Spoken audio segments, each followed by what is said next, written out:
You're listening to the Plane Talking UK podcast, the UK-based podcast written by a passenger for anyone. And here are your hosts, Carl Stebbings and Matt Smith.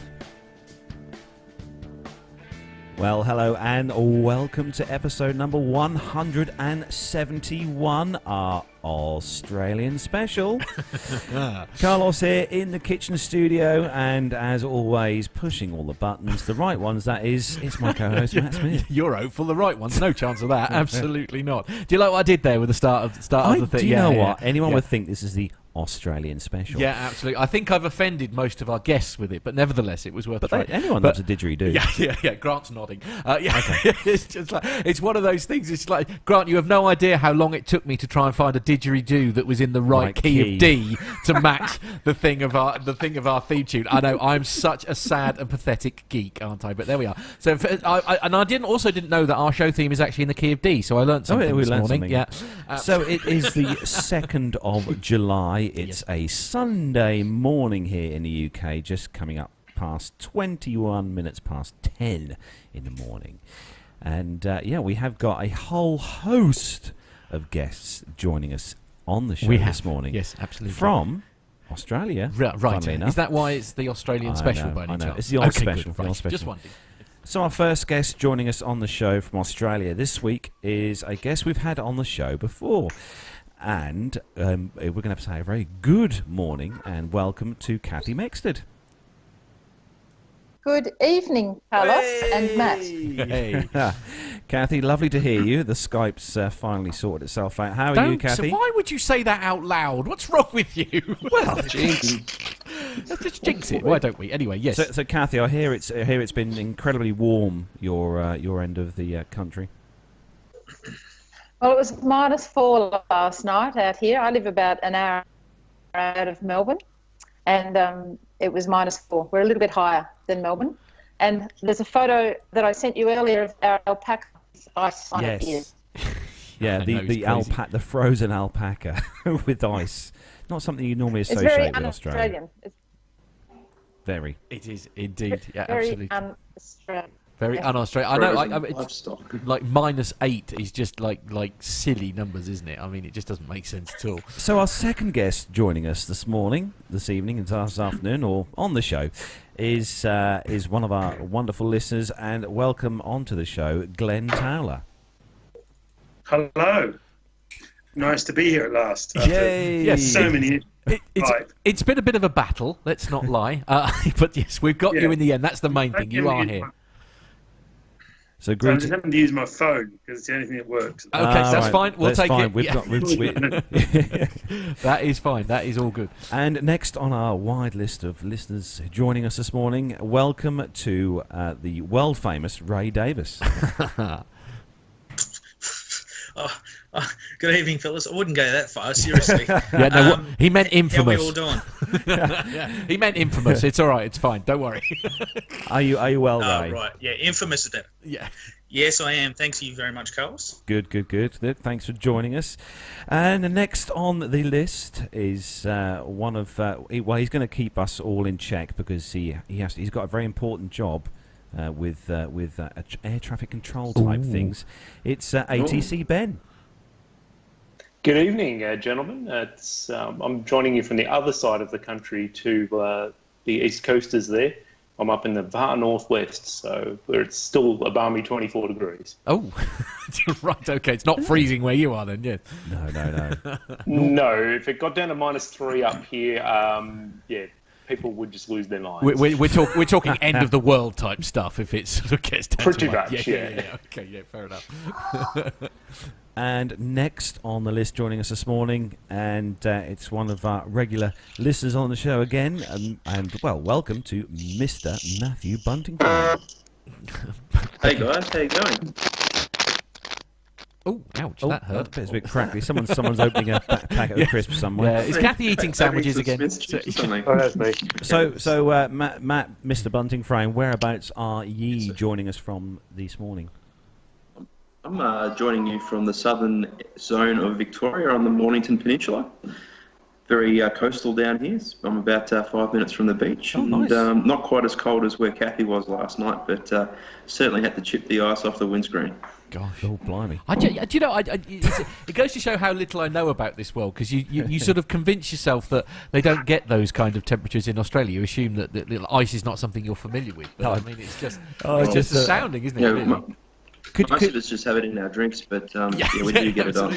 I was actually going to say, is there any chance you could send us some of this ice as proof? That it does exist in Australia. Okay, right. That might not work. I think we'll have to go with photos. I think that may displease the postal system if they start getting bags of random water sent through the post. Anyway, frozen lot. I think Kathy's halfway there with freezing livestock. I mean, I think we do export stuff. Absolutely. Yeah. And the last guest on the show. But, everyone knows who this person is. It is the man, the legend. He is the man, the legend. The PCDU of everything, well, PCDU-ish. Yeah. So welcome onto the show, Grant the Tiger McCarran. Oh, hello. G'day, and where's this tiger coming from? I don't know. I think he had something funny in his cereal this morning. I don't know. It was when I was doing the email. There is a story behind it. When I was doing the email to all you guys last night, I was listening to various tunes on my on my playlist. Okay. And whilst I was writing out the list of guests, Eye of the Tiger came on. Right, okay. And I don't know why. I mean, in Grant's defence, your chosen choice of very cheesy listening is not really his fault. No. So I just, for some reason, I thought, Grant, Eye of the Tiger McCarran. Right, okay, I think we should move on. Right, okay, good. Right. We're Hi. Anyway, it's an awesome song, Grant. Hi, Grant, nice to have you. Here. So I'm guessing, Grant, you're joining us from McCarran Mansions this morning. Yes, McCarran hates you. McMansion. Yeah, absolutely. Yeah, I'm here in Melbourne, and we're not the inner eastern suburbs, we're not the outer eastern suburbs, so I call us the middle eastern suburbs. We just don't have the sand. But, yeah, and not dressed accordingly either. Yeah, well, getting away with it. But I'm not drinking alcohol. I am drinking water. So hey, who knows? What? But just for a change. What? But what? Yeah, have you had some bad news from the doctor or something? What? No. I had a really, really, really big night on Friday. Oh, that's all right. That's fine. No, I can vouch for that. I spoke to him on Saturday. Right. Okay. Now that's a lady that knows, isn't it? There we go. That's. I admitted that yes, I may have had a slight hangover on Saturday morning. A couple of sherbet lemons. Yes. I was tempted to put either a Sailor Jerry's and Bundaberg ginger beer together for the show, or a like one of my patented Bloody Marys that rips the top of your head off with spiciness. Okay. So that may still happen when we go for the break. I may zap downstairs. Grant not only drinks well, he eats well. Because the last time I spoke to Grant on Skype, right, Kit was making some awesome food in their kitchen. Okay. Yeah, and it was. Yes. If we had smell-o-vision, it would have been spicy. Knock your head off. Probably. Yeah, absolutely. Yeah. But anyway, yeah. Oh yeah, look. It's not just beer that keeps me in this svelte figure. Right. Indeed. Okay. Yeah. All right. I think we should probably do some aviation-related stuff before we start getting the complaint emails. I do have to say one thing on the weather front, given weather seems to be the topical subject here. After living in Boston and going through a winter where we had a week at minus 40 degrees centigrade. Whoa! I think you're all a pack of wusses if you think minus 4 is cold. Just rug up and have fun. Right. Okay. Jesus. Okay, slugger. Yeah. Spoken. Yeah, well, the Oracle has spoken. I'm used to cold mornings. I go flying balloons. I just put extra, thick jumpers on, and I'm fine. Okay, that's it. Yeah, good. Well, that's one way to lose the room. Well done, Grant. Thank you. There we go. Okay. Before we start the news, a big welcome as well to everyone who's joined us in the chat room this morning. Yeah. Loads and loads of names in there. Just thanks to everyone for joining us. There's so many people to mention. But thank you for all of you for joining us in the chat room this morning. I'm sure you'll keep our guests well questioned. That's the answer there. Okay. So we are going to start the show then, as we do each week, with our rundown of the weekly news from around the world and the UK. So if you're ready, Matt. Never in a million years. And a joint, if you're all ready, guys and girls, on the Skype call. Yeah.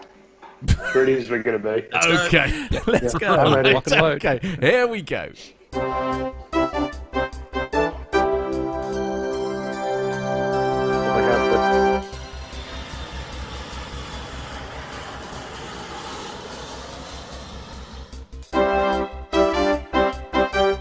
So, kicking off this week's first news story on the dailymail.co.uk site, this one. And the headline, Qatar. Oh, no. You know how this goes. Yeah. The Q I have it on Airways. authority. It's Qatar. Yeah, all right, okay, we'll go with Yeah, you Qatar. see, we can rely on Grant. We'll go with Qatar. Qatar Airways files to rescue of strike-hit BA as Middle Eastern airline offers 9 planes and aircrew to help beat the 16-day walkout. So we had a bit about this a few weeks back, about BA's strike they're having at Heathrow. So 4 flights have been cancelled as BA workers begin the first day of their strike at Britain's busiest airport. The airline has been inundated with tweets from unhappy customers complaining of flight cancellations while dozens of workers are gathering at picket lines on the edge of London Heathrow. Today marks the first of 16 days that fed up employees at BA who say they are driven to action due to poverty pay conditions. This morning, yesterday morning, it was announced that Qatar Airways, who owns a 20% stake in the company, was loaning 9 planes and staff to soften the impact of the industrial action. A worker from the airline told the Mail Online that 9 empty planes were flown to London to help specifically in the problems. Today, 4 flights have been cancelled, a return trip to Muscat, Oman, and another from Doha. Oh, that's the flight I was on last year. But tomorrow, or today I should say, a further 4 flights to the same destinations will be affected as well.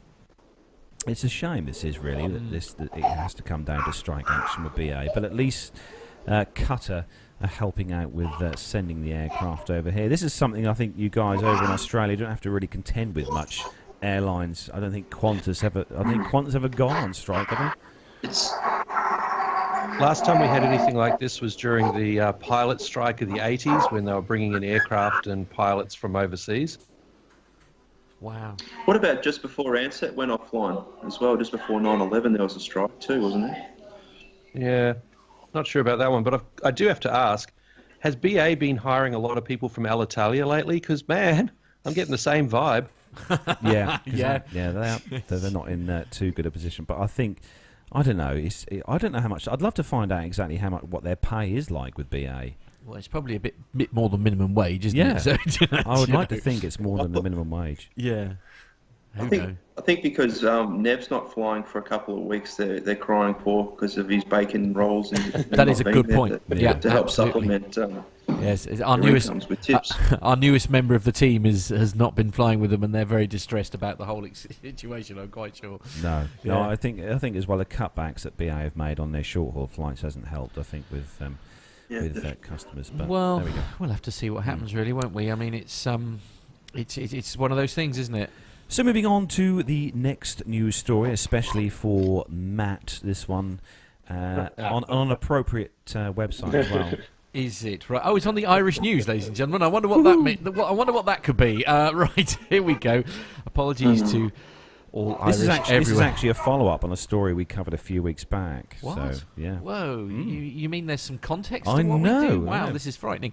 The Irish News is the website, and the headline is, New study claims that Ryanair is deliberately splitting up groups of passengers who don't pay to reserve their seats. Now, actually, here in the UK, if you look, you might be aware of this story, because I know the BBC covered quite an extensive interview with Kenny Jacobs himself, actually, all about this particular story where they denied it. So passengers unwilling to pay Ryanair's fee for choosing where to sit on a flight are beating... The Ryanair's fee for choosing where to sit on a flight are beating National Lottery odds to end up in the middle seats, a study has claimed. The budget airline has been accused of reserving more popular window and aisle seats for passengers paying the reservation fee of between £2 and £15 and splitting up groups and families.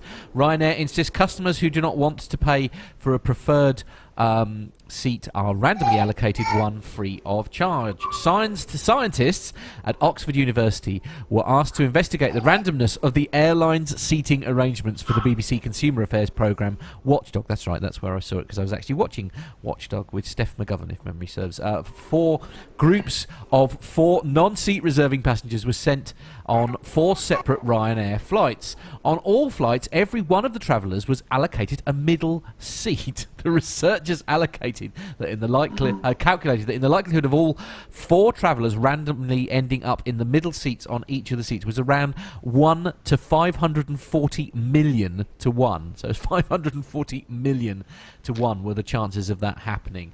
In comparison, the odds of winning the national lottery here in the UK is 1 in 45 million. So Dr. Jennifer Rogers, the director of the university statistical consultancy, said that this is a highly controversial topic, and my analysis can cast doubt on whether Ryanair's seat allocation can purely be 100% random. The scientists also canvassed 26 people on 9 groups who had been separated from their party when travelling with Ryanair. In a total, 21 of these passengers were allocated middle seats. Adding these and the BBC Flights data together showed that every person from 11 out of 13 groups assessed had been given the middle seat. I mean, I won't go on because it's a pretty obvious story, really. We did cover it a few weeks back, but it's I don't know. I don't think the stats are correct, though, because if you are going to pay to reserve a seat, you're hardly going to reserve the middle seat, eh? No. Yeah, I see what you mean. I suppose I think the stats that they were looking at was the chances of your entire party being split up. I think is more where they were looking at it.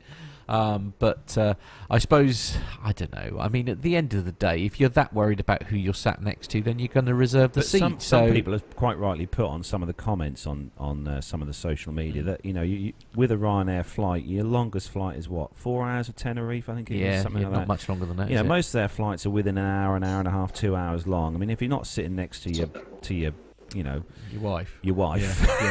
you remember Gemma, right? Okay. Yeah, just checking. So it's not the end of the world. Yeah, it's not the end of the world. Well, and of course I can think of several situations where actually most people would relish the opportunity to be separated from their other half for about 4 hours. So it's not all bad. Just have a bit of peace and quiet for 5 minutes. Yeah, it's fine. The thing is we people are very quick to sort of jump on the bandwagon and sort of do bashing and stuff. I mean, at the end of the day, their flights are so cheap. I mean, there's no way that they can be making a great deal of money on the specific flight when it comes. If you think when myself and Owen went to Toulouse, that was with Ryanair, and it was $9.99. So it was 20 quid basically for us to go to Toulouse and back. Now, I mean, that was what sort of an hour's flight, just over an hour, something like an hour and a half. So it's not a very long flight. For 20 quid, they're not making any money on that flight. So they've got to make their money somewhere. And if it means you can go to Toulouse for 20 quid, I don't really mind. What they do. If you choose not to book the seat, then you have to accept that you're going to end up being sat somewhere else. You might not necessarily be sat with the person you're doing. I'd quite happily sit on the flight deck. Yeah, you can't do that. That's quite true, man. Like, you just think about it from the point of view that if you're going in a group, you think, okay, let's be smart enough to think, okay, let's make sure we just book our tickets, make sure we pay what we need to, so we ensure that we've got our seats together, and not go to chance at the counter when we get issued our boarding passes. It's just silly. I know, it's just crazy, really. I just don't understand why people are making so much of a fuss about it. They've got to make, it is at the end of the day a business that's trying to make money. It's a budget airline. Yeah, it is a budget airline. I mean, is there? I don't know. Is there an Australian equivalent, I suppose, to the Ryanair sort of thing? Tiger. Okay, right. There we go with the Tiger again. Okay. Very good. Tiger. Is this one of these things where I've opened a can of worms that I wish I hadn't had the name mentioned for? I mean, presumably No, but they presumably have a similar system. Well, if anyone from Tiger is listening, Steve is still waiting for his call. Okay. Right. Dang. Okay. So you were going to say, Grant? He is in Western Australia for a reason. I've got one thing to say. I've got over on the other computer here on the side the article, right? And I'm looking at the RTFA. I'm looking at the Flamin' article, and halfway down the page there is an animated GIF. Or GIF, how you want that? Of a Ryanair aircraft coming into land with thrust reverse. Popping its goddamn thrust reverser cans. It's not even touched down, and they're popping the right-hand side thrust reverser. I did wonder. I think that might have been. I'm not flying Ryanair. I did see that. I actually saw that GIF when I saw the news story yesterday, and I wonder whether anyone would pick up on that. But yeah, it is quite a disturbing video. Dude, you've got a chat room full of AV geeks. Of course they're going to pick up on it. What's wrong with you? But quite, What's going on in that disturbing cockpit? about it. No. quite rightly, Grant is right that initiating thrust reverse doors while still in flight is not normally a great idea. It looks like they've popped them just as the autopilot went 20 feet. You know, yeah, 50, it 40 would have thrust to be reverses. photoshopped because you would have to have a pretty good systems failure for that to actually happen. I'm just trying to see. he's dropping the right-hand wing. I'm just Yeah, trying. I noticed that. Yeah. Yeah, I'm just trying to see if I can get that to come up, because it's not sort of operating very well. Is it? Photoshop's pretty. There we go. Pretty funny. For the benefit of those in things like that. YouTube, you can see now the video that we're talking about here of this. Oh yes, the thrust reverse he doors is are definitely banking over opening. to one side a little. Is that what we're Yeah, referring pretty to? drastic. Okay. Perhaps that was a touch and go flight or something. I don't think that's real. I know, but it's a good one. You know, sod your middle seat. I'm not flying your stupid airline. Look what you're doing. Right. Okay. So moving on to quick, the next story. Before we get sued, please. This one is on the Mail Online's site. And the headline, named and shamed. Ryanair, BA and Thomson among top airlines that cheat passengers out of millions of pounds by refusing to pay them compensation for their delayed flights. Did you used to fly Thomson quite a lot many at one years, time? Yeah, quite a lot, yeah. Airlines are cheating passengers out of millions of pounds in compensation for delayed flights. An investigation has found Ryanair, BA and Norwegian Thomson Emirates are among the worst offenders, the consumer group which claims.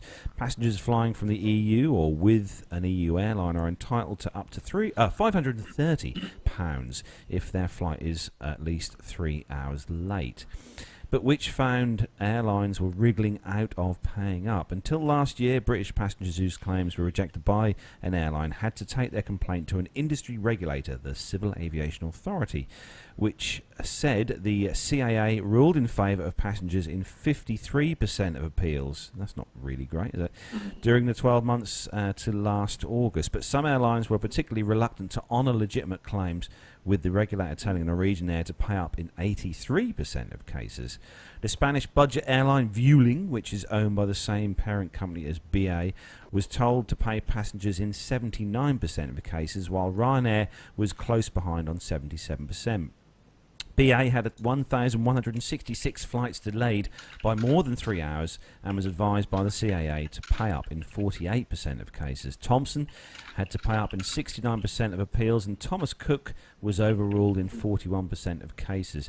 And EasyJet decisions were overturned 39% of the time.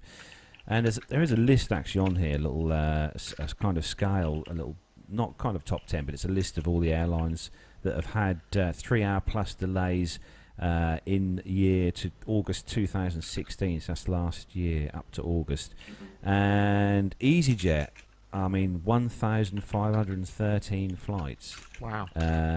Which, it sounds like a lot, but when you think how many flights EasyJet has in the course I always get very nervous of these stats. I prefer, in some respects, when it comes to stats, I prefer seeing percentages, because obviously the percentages will give you a real indication. So if they've got, say, 800 flights and a certain amount, the percentage looks a lot better, as where if you've got, say somebody unlike, I'm using Ryanair as an example, but you've got someone unlike Ryanair who, their percentages, say like with British Airways, are often quite high because they don't have anywhere near as flights. Yeah, exactly.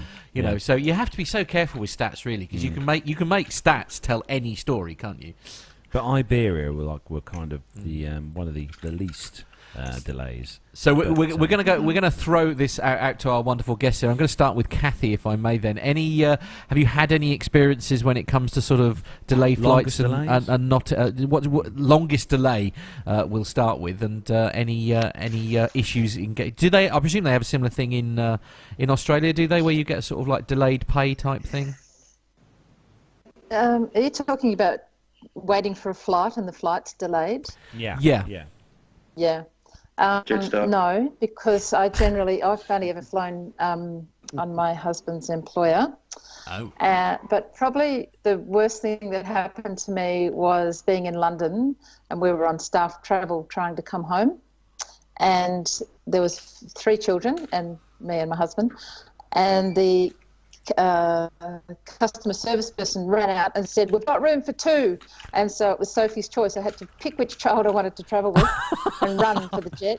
Right. And we came, Dennis, I heard him diminishing behind me in the background saying, "I'll meet you in Singapore." But he didn't tell me where in Singapore. Okay, right. So I got to Singapore with a baby vomiting. Lovely. And I just kept going and ended up getting a taxi home, and I got home at 1 o'clock in the morning. Oh, my. So that's probably my best or worst, delayed. yeah, depending on which way you look at it. Yeah, absolutely. The others caught the next flight and they got first class all the way. Oh, did they? Oh, well, all right for them then, wasn't it? Yeah. Okay, all right. So they had 2 days in Singapore, and I was just at home wondering where they got to. Yeah, I can imagine. Busy lapping up the first class, no doubt. Oh dear. Right. Okay. We'll throw the next. We're going to go straight. We'll work our way through the list here. So Ben, have you had any sort of experiences? I know, obviously, you're sort of more ATC based and things, but you like personal flights and stuff. Any sort of horror stories that you may have when it comes to delays and perhaps trying to get compensation? The only really bad delay I ever had was in America, actually, going to see Mr. Vanderhoof off the Airplane Geeks. Oh wow, yeah. My flight not only got delayed, it was cancelled at 11 o'clock at night. Really helpful. Oh. Yeah, that's not helpful at all. So obviously they put you on another flight and gave you a lovely hotel for the night. Yeah. Surprisingly, the American system is a little bit different than we have in Australia, and you guys probably have in the UK. Whereas it took a lot of arguing and convincing that, you know, the Australian who's been up for about 30 hours coming from the west coast of Australia probably needs a hotel and not sleeping in the terminal. Yeah. But the terminal was their idea. Okay, good. Well, that's nice of them. Yes. Yeah. Yeah, that was nice of them. Yeah. Oh dear. Well, I might have known it might have had something to do with. They offered to take me through Dallas the next day. That probably gives away who it was. Okay, right. Moving on quick. Okay, so Glenn, I don't know if you get much chance to do a great deal of flying. Have you had any similar sort of experiences? Yes, a flight out of Darwin one time. We were delayed by a thunderstorm by about, I think it's an hour. And then, we taxied out to the runway, went to take off, hit a bird on takeoff. Oh, no. Straight through the port side engine. So that delayed our flight by about 24 hours. So very nice. The Virgin Australia put us up in a nice hotel at Darwin Airport and gave us money for food. But the money didn't cover all of our food. Yeah, sounds about but, right, yeah. You know, it's okay. So we tried again the next night. It's like a midnight flight out of Darwin, and everything just went fine. So it was interesting, though. I was sat on the wrong side of the plane. I didn't actually see the bird go through the engine. It would have been nice. But, there was a big white flash just as the bird disappeared through the engine up. So, yeah. It is officially an ex-bird. Yeah, absolutely. Okay, we're going to... the ex-engine as well. Yeah, indeed. Okay. Barbecue chicken. Yeah, we're getting right. Yeah. Ray, I'm going to throw to you next. What's your? Do you have any horror stories when it comes to sort of delays and trying to get somewhere? No, I have to admit I'm probably either lucky or unlucky. I haven't actually been on a flight for quite some time, so I haven't experienced the angst that some of the other hosts here have. So, I've been pretty lucky in that aspect. Ah, get you. Right, and now I throw over to our next and, in this particular thing, final guest, with slight nerves and intrepidation for what may or may not about to happen. I'm a little bit worried that the word tiger may be mentioned on several occasions. So, Mr. McCarran, the legend that is there, have you had any kind of vaguely negative experiences when it comes to any kind of flying? And maybe, do they have a compensation system? I mean, I know we have this European thing where... EU directive. Yeah, the EU directive where if it's been delayed for so long. Do they have something similar in Australia? I don't know, to be honest, because, I mean, you get the occasional story of Jetstar stranding people overseas, things like that, whatever. I think the airlines generally try and look after their passengers. I don't know that they need the legislation for it here, because they know that if they got that bad that legislation came through, it would be really terrible and not in their favour. So it's their best effort to do it. But I mean, I've had, let's see, there was way back in the Ansett days, the aircraft went poing before we even boarded. Right. Nice. So they sent us back to a like an info area, but I was traveling business class, so yeah, yes sir, no sir, you and your partner, the two of you are on the next flight to Melbourne. You're good. Yeah. There was the time that Kit and I were trying to get to Bali for the honeymoon when the volcano was going poof, and so we were grounded there. But again, traveling business class, we were sitting back in the lounge having drinks, and who cares? In fact, it was more a case of by the time it was finally absolutely cancelled and we had to go and get our luggage and go home, it was a good thing we were getting a taxi. Yes, yeah, I can imagine. This was on a morning flight. It was great. Yeah. Yeah, winning. So, and they looked after us reasonably well. I've had a few delays due to fog going in and out of Canberra. Again, not business, but because I've flown so much, I'm on platinum, so I'm just sitting in the lounge waiting for them to tell us when it's time to go, and we're just working, Yeah. Grant is the piece is for PCDU. He's like the VA version of NevTech. Right, I see. Okay, so, forever in the air. He has that airline status where you look at it and go, "That's nice. I'm never going to get that." Yeah. Never in a million years am I going to get anywhere near that kind of. Yeah. It's a I mean, just because I haven't flown for the last 2 weeks, it's not no reason why Virgin's shares are dropping. But in the same way that BA, because Nev hasn't been on a plane for like 2 weeks. Yeah, absolutely. That's it. So Mr. Bunting, to answer your question, guys. Oh yes, carry on, Ben. I used to work for, let's call them Acme Blue, in the vein of Acme Airlines. Okay. We generally had a schedule. It was all done, but if we ever cancelled a flight, we would put people up in hotels. Like there is actually quite a big portion of the, I think it's the Park Royal that's out the front of Tullamarine, and there's all the airports that are sort of within a reasonable radius of the airport. That a lot of rooms at those hotels are booked permanently. Really? By the airlines. Literally ready for just such a thing. So, Matt, now I know cancellations. Yeah. I know you spend an awful lot of time driving. Every time we seem to speak to you in one way or other, you seem to be doing a hideous journey that even me as a coach driver would just go, "Oh my goodness me, are you mad?" Have you had chance to do a great deal of flying, and have you had a similar experience? Have you had any sort of hideous delays and just bad experiences, really? Well, personally, probably flown around 750,000 miles in my life. So oh, okay. All right. Quite a bit then, yeah. So, in terms of delays, mainly domestically out of Coolangatta, coming back to Melbourne. I used to fly every week in and out of there when I used to race inflatable rescue boats here in Victoria. And oh, wow.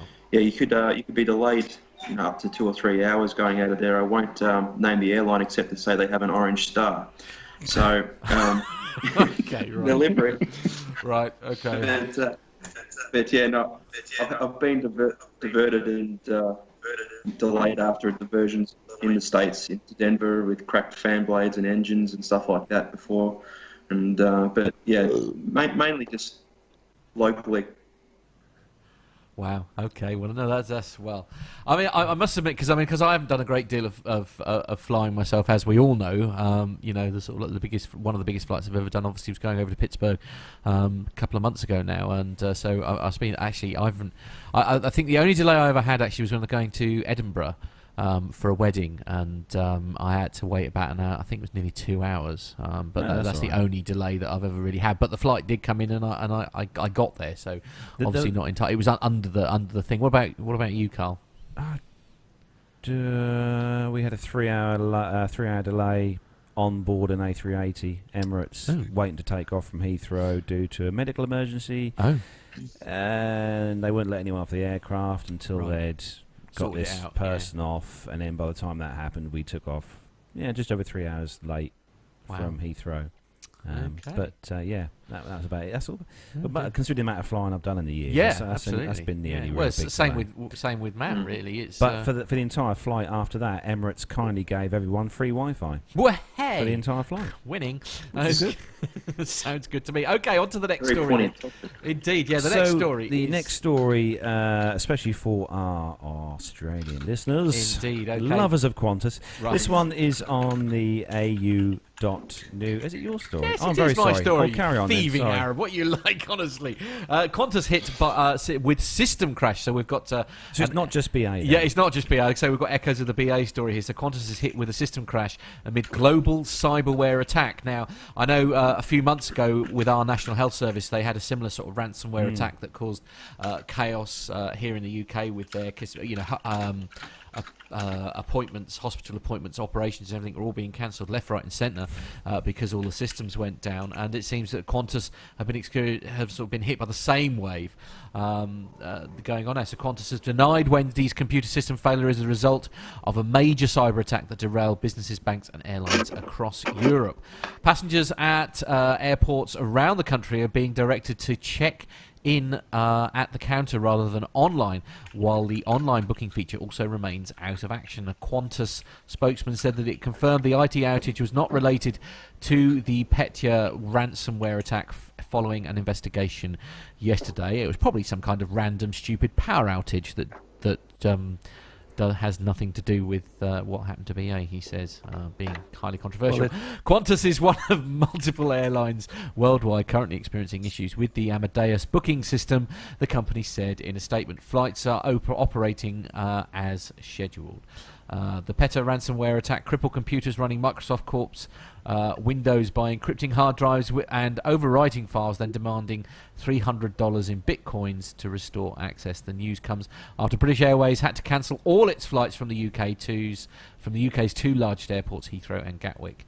In a recorded message on its hotline, Qantas says online booking and call centre reservation systems are temporarily unavailable. I won't go on and on, but basically you know what they're... Obviously, I can hear Nev now busy screaming at the top of his voice. It serves them right for using a Microsoft product. But we'll gloss over that and move on. He does have a point. I have to confess, I am a Microsoft user myself, and I've had nothing but trouble, really, with it of late.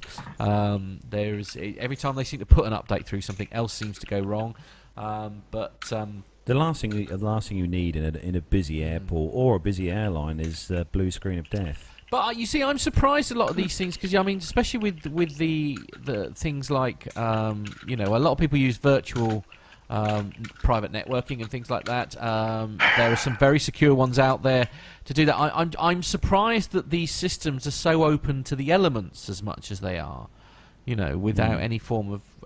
there seems to be a serious issue when it comes to backing up, when it comes to stuff like this. I mean, the BA thing, my personal feelings on that. I don't think it was a power outage at all, if I'm brutally honest. I don't think it got anything to do with it, but there we are. I'm being controversial. If I may, guys. Yes, here we go. IT geek background here. Yes. Having gone through a number of systems and watched them go down, come up and things like that, depending on how it's spiked and how frequently you've practiced your recovery systems, it's amazing what you can discover, that your tape libraries are off, your backup system doesn't work, all sorts of things like that. If you've never actually tested it, it can get quite spectacularly bad.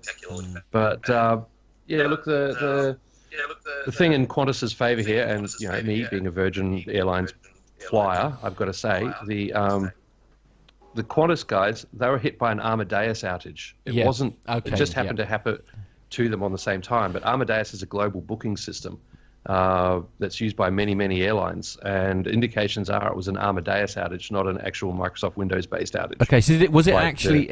I'm going to play devil's advocate there. It's only really Qantas that's hit the news with regard to this particular outage. Is there... which other airlines were affected then, if we're to try and give sort of clarity and, Yeah, I'm trying to find that information out. Okay, all right, okay. Fair enough. Qantas is saying that other people were hit by it as well, but it's all about Qantas at the moment. So and this is the thing that's sort of bothering me. I mean, it may have been perhaps an issue with their, the Amadeus system and their involvement with Qantas. Perhaps there was a Qantas specific issue, perhaps on their channel, maybe, or they're part of the system that they're using. So I don't know. More information needs to come out. Again, I've said this before. Like when we've had air show crashes and things like that. I do worry that maybe sometimes actually the problems are no different. We're having the same amount. I'll use the aviation like the air show thing, you didn't seem to get that many stories about air show crashes and things like that.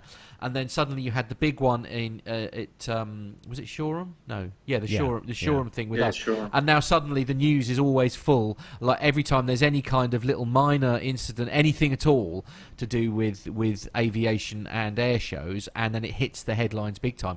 I'm beginning to wonder maybe if the computer systems issues are perhaps having that same effect, where because it's been brought to the media's attention, they're now pouncing on any story that's got anything to do with IT. Oh, you should have seen the stories about Qantas having all these problems after QF32, where the Trent engine blew coming out of Singapore on the A380, and suddenly, Qantas aircraft turns back, or Qantas aircraft aborts landing, this is normal stuff. This happens, but now suddenly Qantas was the flavour of the month. I think Matthew, you've experienced that one in the news. You've seen a lot of that experience, haven't you? Yeah. In terms of you're asking me or Matt Smith? Sorry, you. Yeah, MBS, no, you've seen it. yeah, absolutely. No. I mean, you talk about it depends on who they've got in their crosshairs for the month. It's just one of those things. It's it tends to be a lot of poor reporting in the media, unfortunately, in some areas. How dare you? Are you suggesting that the media is rubbish? Just being honest, brutally honest, and they need something to fill up the half hour, but they tend to stick on topics, as I say, in the crosshairs for a little while, and then it drops off. But back to that Amadeus thing. It's what do they run off Amadeus? Is it it is window based behind the background there. It's not Apple, so it's got to be more. It's got to be more airline mainframe. I'd like to think it's more of a mainframe. It's a bigger issue than what they're letting on. Yeah, it's more likely to be Unix or Linux based. I would have thought the backbone to it, but mid-range systems, mainframes, things like that. I haven't kept up with what their latest infrastructure is. No. It used to be mainframe, and then they had some mid-range, not necessarily Linux, but Spark stations and the likes. The HPUX, all those kind of versions and variants of Unix, Solaris. Yeah. Stop it. Yeah, look at. But I mean, talk about A380s. I mean, last week it was a classic example there with the oil leak on QF93 going across to LAX. Getting diverted to Sydney before the thing landed. They had every helicopter up in the air. Yeah. So. That's an example. Fear, uncertainty, doubt, live in fear. Sensationalism. Maybe this is because we do have 24-hour rolling news nowadays. I mean, perhaps when you used to have programs that were sort of half an hour long, sort of 2 or 3 times a day, perhaps it was less of an issue because they had less airspace to fill. So, but also, we don't just have news channels now. We have passengers. Well, we do. Passengers with on cameras news channels. And everything. Yeah, absolutely. Exactly. This is true. Anyway, we better move on. So the next story is on the finder.com.au site. And would that be an Australian website by any chance? I know, could be. Right, okay. The headline, this is, I don't know how true this is, but more than half of Australians can't wait for in-flight Wi-Fi. Right. We may not be tethered to the ground, but most of us want to be tethered to the internet when we travel. When we get on planes, most of us are generally fussed with making sure that we can stow our bags in the overhead cabins as close to our seats, wondering just how inedible the food is going to be and whether the in-flight entertainment system is going to work. You can add that to the list to the questions of, will I have in-flight Wi-Fi available to me, to that list, with research team from Finder today suggesting that more than half of Australia actively wants to be able to get online while they're airborne. The survey results showed that 56% of Australians like the idea of in-flight Wi-Fi being part of their domestic flight, with Gen Y flyers being the most keen on the concept. Breaking it down further, if you're a Gen Y Apple iPhone owner, you're more unlikely to be pro in-flight Wi-Fi, with 66% of Apple-owning respondents being in favour of the service being offered, and 79% of Gen Y responders being keen. Comparatively, only 31% of baby boomers are keen on in-flight Wi-Fi. Some folks do still like the idea of being entirely removed from the worldly issues while they're not actually standing on the world itself, but this appears to be shrinking a quantity that most breaks the long-aged liners of only 19% of the surveyed respondents that didn't like the idea. Oh, I don't want to be online. Not when I'm on plane. I'm Oh looking no, I out the don't. window. I must admit, I didn't. I rather enjoyed it. Frankly, it gave me, especially being a nervous flyer, it gave me something to sort of occupy my mind, if you like, while I was doing it. It was quite nice, sort of pinging messages to friends only through WhatsApp. I realised the bandwidth weren't fantastic. So Qantas has already launched its first domestic Wi-Fi enabled service powered by a connection in flight to NBN Sky Muster satellites. Virgin Australia is currently trialling its own in-flight Wi-Fi services, with both airlines clearly seeing it as a premium price point differentiator. Here we go. In-flight Wi-Fi, does it bother me? Not really. I've done enough long-haul flights now and not had Wi-Fi on every one of them. Actually, the most shocking one for me was the flight home with Air Canada from Pittsburgh, right? Via Toronto back to Heathrow on their new Dreamliner on their Dash 9. Yeah, and there was no Wi-Fi. Yeah, not a penny of Wi-Fi, not even. Right. I mean, that's quite common on short haul, isn't it? But have you had much experience of Wi-Fi, guys? On board? Try and avoid it. Yeah. Grant tries to avoid it. Then, so Matt, any experiences with in-flight Wi-Fi?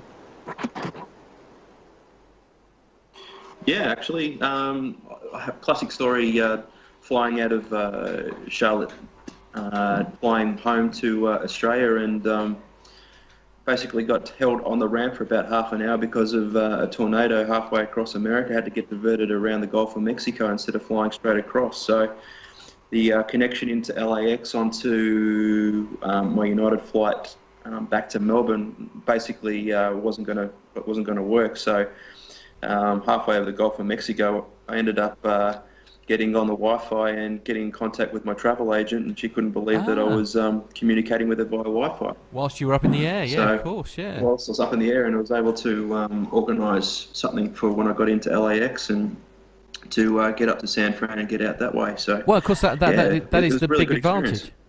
That is the big advantage, I suppose, is if you are going to miss your connecting flight, if you like, you can sort of almost like jump the queue perhaps and try and get a replacement connection flight before you even touch down, which is great. Certainly look at your options anyway. Yeah, absolutely. Kathy, are you a convert to Wi-Fi user? Wi-Fi, or do you sort of prefer to be disconnected when it comes to sort of flying? Maybe just enjoy the flight, perhaps. I think I'm a person who should be disconnected because I'm too connected too often.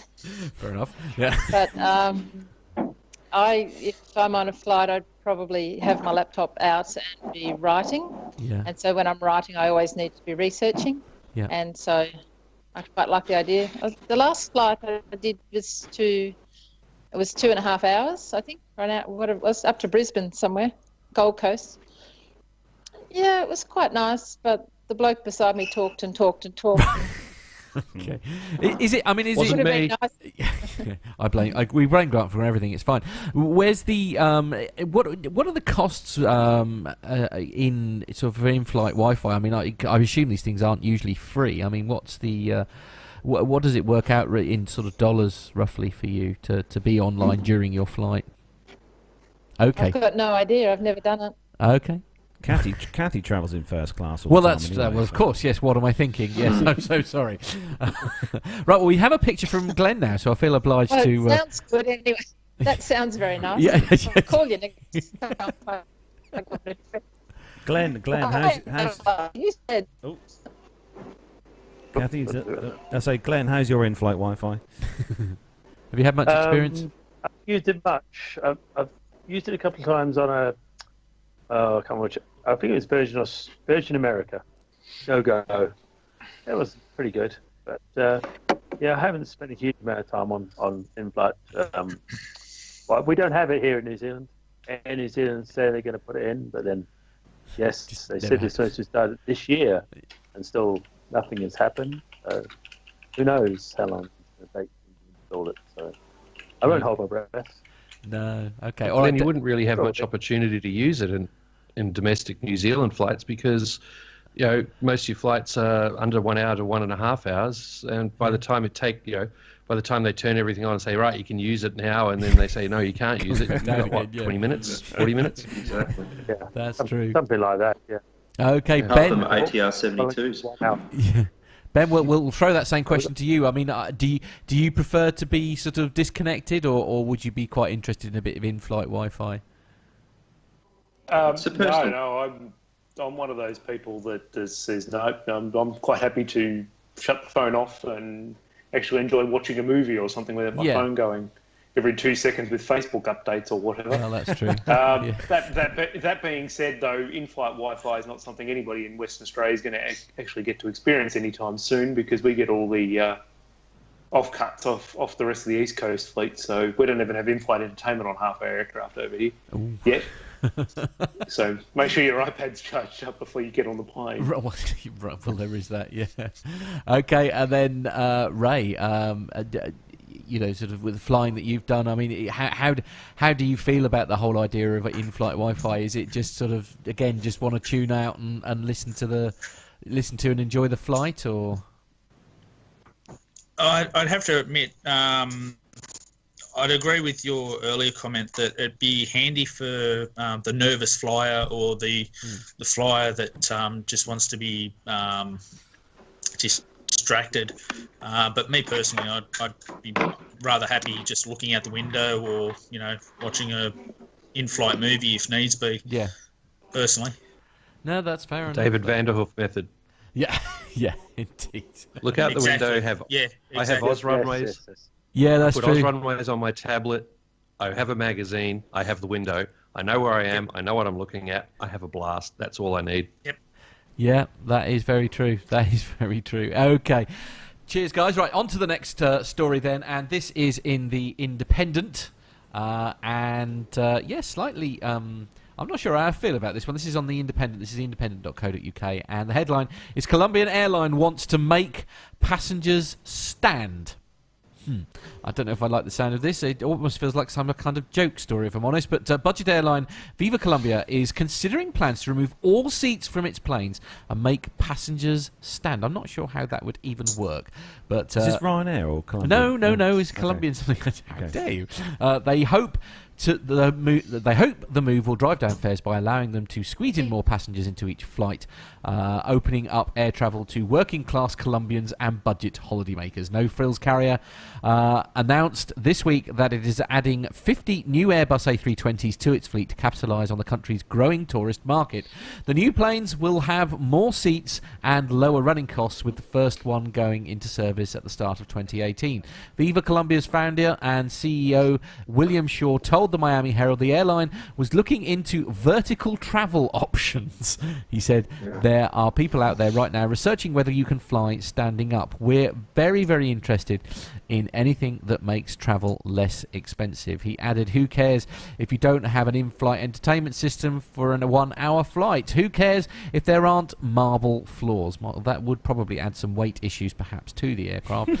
Or that you don't get free peanuts. The concept is not new, and airlines have been toying with the idea of standing sections in flights for years. In 2003, Airbus came up with the idea of allowing passengers to be braced in a vertical seat. Right. Ryanair also proposed standing area, well, there's a surprise, on its fleet in 2010. At the time, boss Michael O'Leary described the standing seats as bar stools with seatbelts and expressed doubts that seatbelts were even necessary. A plane is just a bleeping bus, basically, whatever one of those is, with wings, he said. If there is ever a crash on an aircraft, God forbid, a seatbelt won't save you. You don't need... No, it's not so much the plane crashing the ground that you want the seatbelt. It's more the in-flight turbulence that you want the blooming seatbelt for. No, Michael O'Leary is full of something. Oh. Because if you look at the Asiana, when they flew that perfectly serviceable 777 into the ground at San Francisco, the people who were strapped in were saved. Right. This is just Michael O'Leary being well, I'm not going to say it because it's family friendly. Yes, of course. Yes. If you could, that would be great. And That's the point I of view, suspect doesn't that it? our friends in Colombia have probably been, enjoying the local produce a little. And look, they're very relaxed about the whole thing. Yeah. You've got a crash limitation. You've got to be able to survive a certain G-force when you hit the ground. I've yet to see a standing chair that can do that properly. You've also got total number of passengers that are allowed on the aircraft before you either have to, you've got the evacuation thing. Yeah, sure, you're not getting up out of your seat, climbing over seats, whatever. But if you've got too many people on, you can't get them out the doors fast enough to be able to meet the 90-second extract. Then you've also got rules and regulations related to how many cabin crew you have on board per number of people. This is why they added the extra exit row, emergency exit windows over the wings of the 737-800s and 900s. They had extra people. They had to get them out. Yeah. All this kind of stuff. And now you're starting to play with all that. And your crash deformation, it's called your legs, mate. Yeah, bye-bye. Yeah. And to say that a seatbelt won't save you, they actually found out that if they had have had the sash seatbelts over, not just the lap, but the sash, it would have saved a lot of people their back injuries. Really? But everyone except 2 people walked off that 777 at Asiana, and they were 2 who were down the back when it broke apart. Yeah, of course. Yeah, well, and it's, as I say, it's like, and from my point of view, looking at it from turbulence, I mean, if you do get turbulence in flight, the one thing you want to do is have your seatbelt on, because I mean, you see these horror stories where people have left the seat, smashed their head open on the thing. So I don't know. I think it's just a load of. I think it's headline grabbing, trying to get attention rather than necessarily anything that they're seriously considering. Let's hope that's the case. Definitely given the picture that they chose to use too, which has a cabin with no seats in it at all. Yeah, indeed. Yeah, for God knows what reason. Yeah, probably one at an air show. There's another thing involved.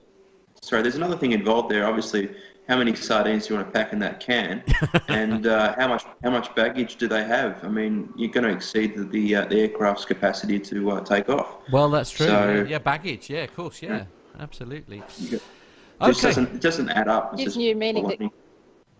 Gives new meaning to cattle class, doesn't it? Yeah, absolutely. Yeah. You just have fences that you're sort of like, a sheep in a tethered to. Yeah. To the Middle East.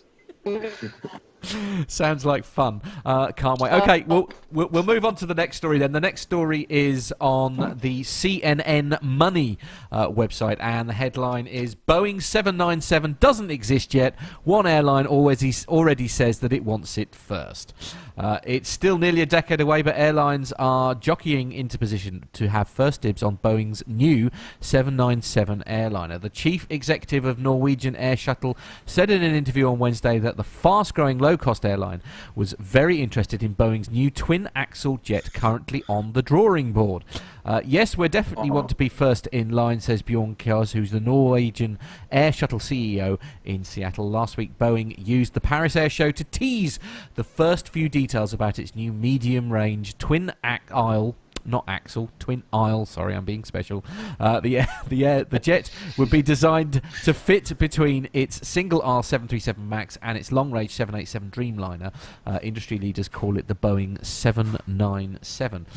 Kos, who said he expected Boeing to start taking orders for the new jet in 2018, it wouldn't be ready until 2025. United Airlines, Alaska Airlines, Delta Airlines, and India's SpiceJet have said that they're interested in the 797. Boeing wants to attract airlines that want to relieve congestion on busy routes now flown with smaller jets and open up new routes. Norwegian last year said it received approval from the US Department of Transport to fly from European Union destinations to the United States. That roiled American carriers and their labour unions, who claim Norwegian will undercut wages for US-based pilots and cabin crew to hire less expensive non-US crews while flying to America. What you mean, like every single other airline?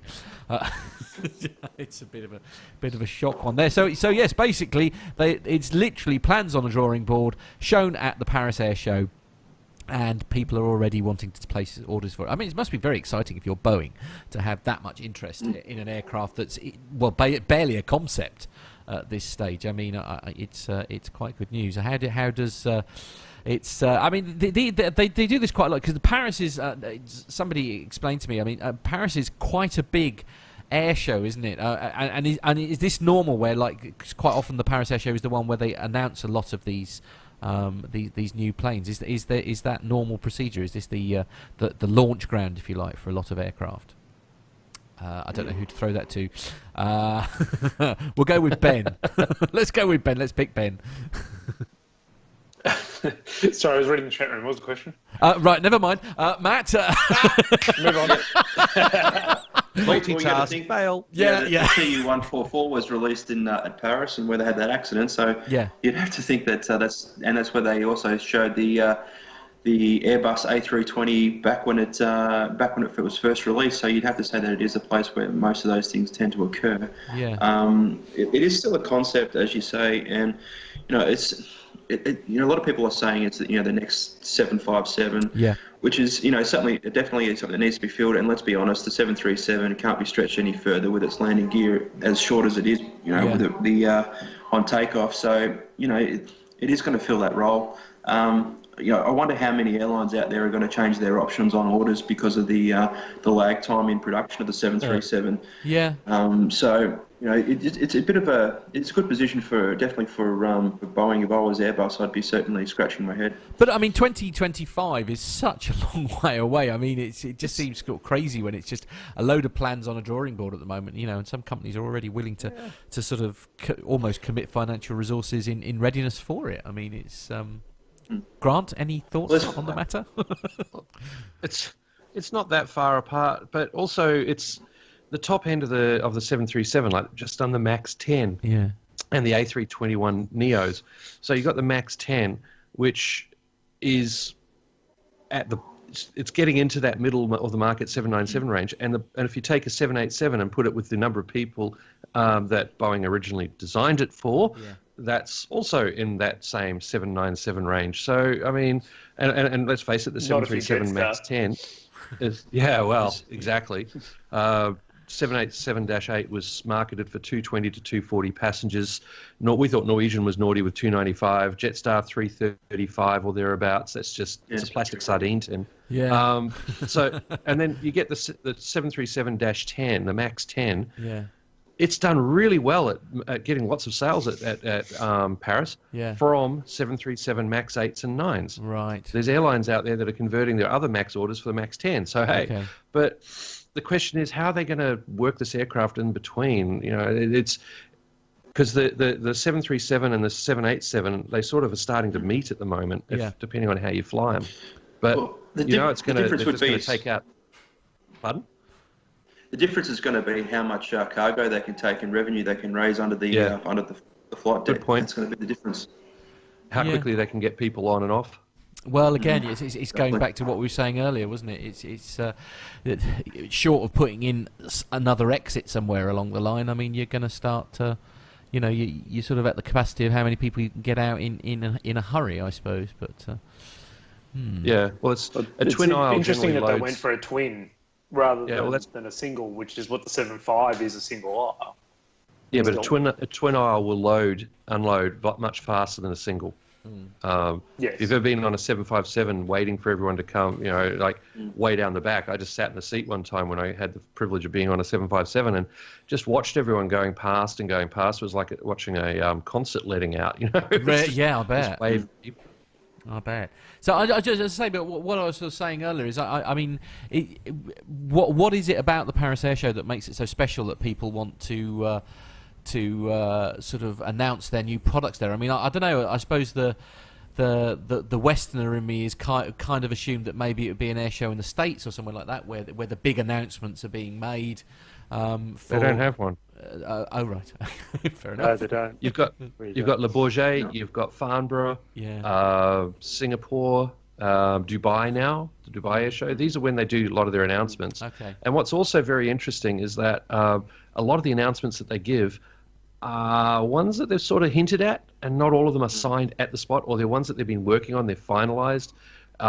You know that nobody ever pays list price on. Stats and studies have shown that on average they're paying about half the list price. So if someone's going to sign at a big show, there's going to be some incentive to maybe even get less than half of the list price going, that kind of thing. So, and it's oh look, here's the line and we're above it, so to speak, to be politically family correct. Yeah, right. Well done, thank you. And that's what it is, competition between the airframers of who can get the most sales and everything. That's fair enough. Okay, we'll move on to the next story then. Carlos, if you could take this one. Aye, the next story is on the Telegraph travel, or telegraph.co.uk, the travel side. And the headline, airlines must refund fare when passengers miss outbound flight, court rules. Ooh. So air passengers may now be entitled to refunds from airlines who cancel the return legs of flights after the first leg has gone unused. In a case that could affect anyone who has just had a similar cancelled flight in the last 6 years, a judge has ordered that Iberia must refund a passenger the cost of a return journey after it prevented him from using it. In accordance with the conditions of carriage of many legacy airlines, Iberia cancelled the return leg of a London-Madrid to London flight after the passenger in question was a few minutes late checking into the first flight at Gatwick. Mr. Dove called Iberia and asked that his return leg back from Madrid be kept open as he had continued on to Spain with another carrier. However, he was told that the whole trip had been cancelled and he was forced to buy another ticket home with a different airline. Through this decision by a deputy district judge at the Mayors and London City Airport, or City of London Court, is not binding, and Iberia is expected to appeal against this. It's thought to be one of the first cases to tackle the loss of a passenger of the cost of a return leg of a flight that has been cancelled by the airline in this way. The reason airlines prefer to cancel return flights when the initial leg goes unused is to avoid passengers buying returns that are cheaper than a single flight ticket. Nick Trend, the consumer advice editor, explains that airlines cancel return sectors if a passenger misses an outbound flight because they want to try and prevent them taking advantage of fare structures which price single fares at a higher rate than the cost of a return. It's a slightly bizarre, outdated pricing system, which in many cases has remained or been rendered obsolete by no-frills carriers, which now price and allow you to book each sector separately. Now, I've tried to book flights in separate kind of stages myself online, and it always is cheaper to buy in one hit. In one hit, right? But I mean, if the airline's now going to be made to refund if you do, obviously. You know, don't take your outgoing flight with them. It's good for the passenger. Good news for the passenger. Yeah. So I mean, throwing it out to our guests. Well, I'll start with Glenn, if I may. Have you? Have you ever, like, when you've been booking flights, have you ever used something along the lines of? What am I thinking of? Is it TripAdvisor and Kayak and things like that, where you can sort of build your own trips? Have you ever sort of done anything like that to try and? I have in the past, but these days I find it's just easier just to go with an airline like Virgin Australia or. I remember there was a time where actually, building your own trip actually usually ended up making it a lot cheaper than your average package holiday and things like that. And I'm guessing the tide has turned. I mean, Kathy, I know you've done a reasonable amount of flying in your time. I mean, are you always sort of have you ever had any need to sort of had you had any experience of these kind of sites, or is it just nowadays just cheaper to literally book directly?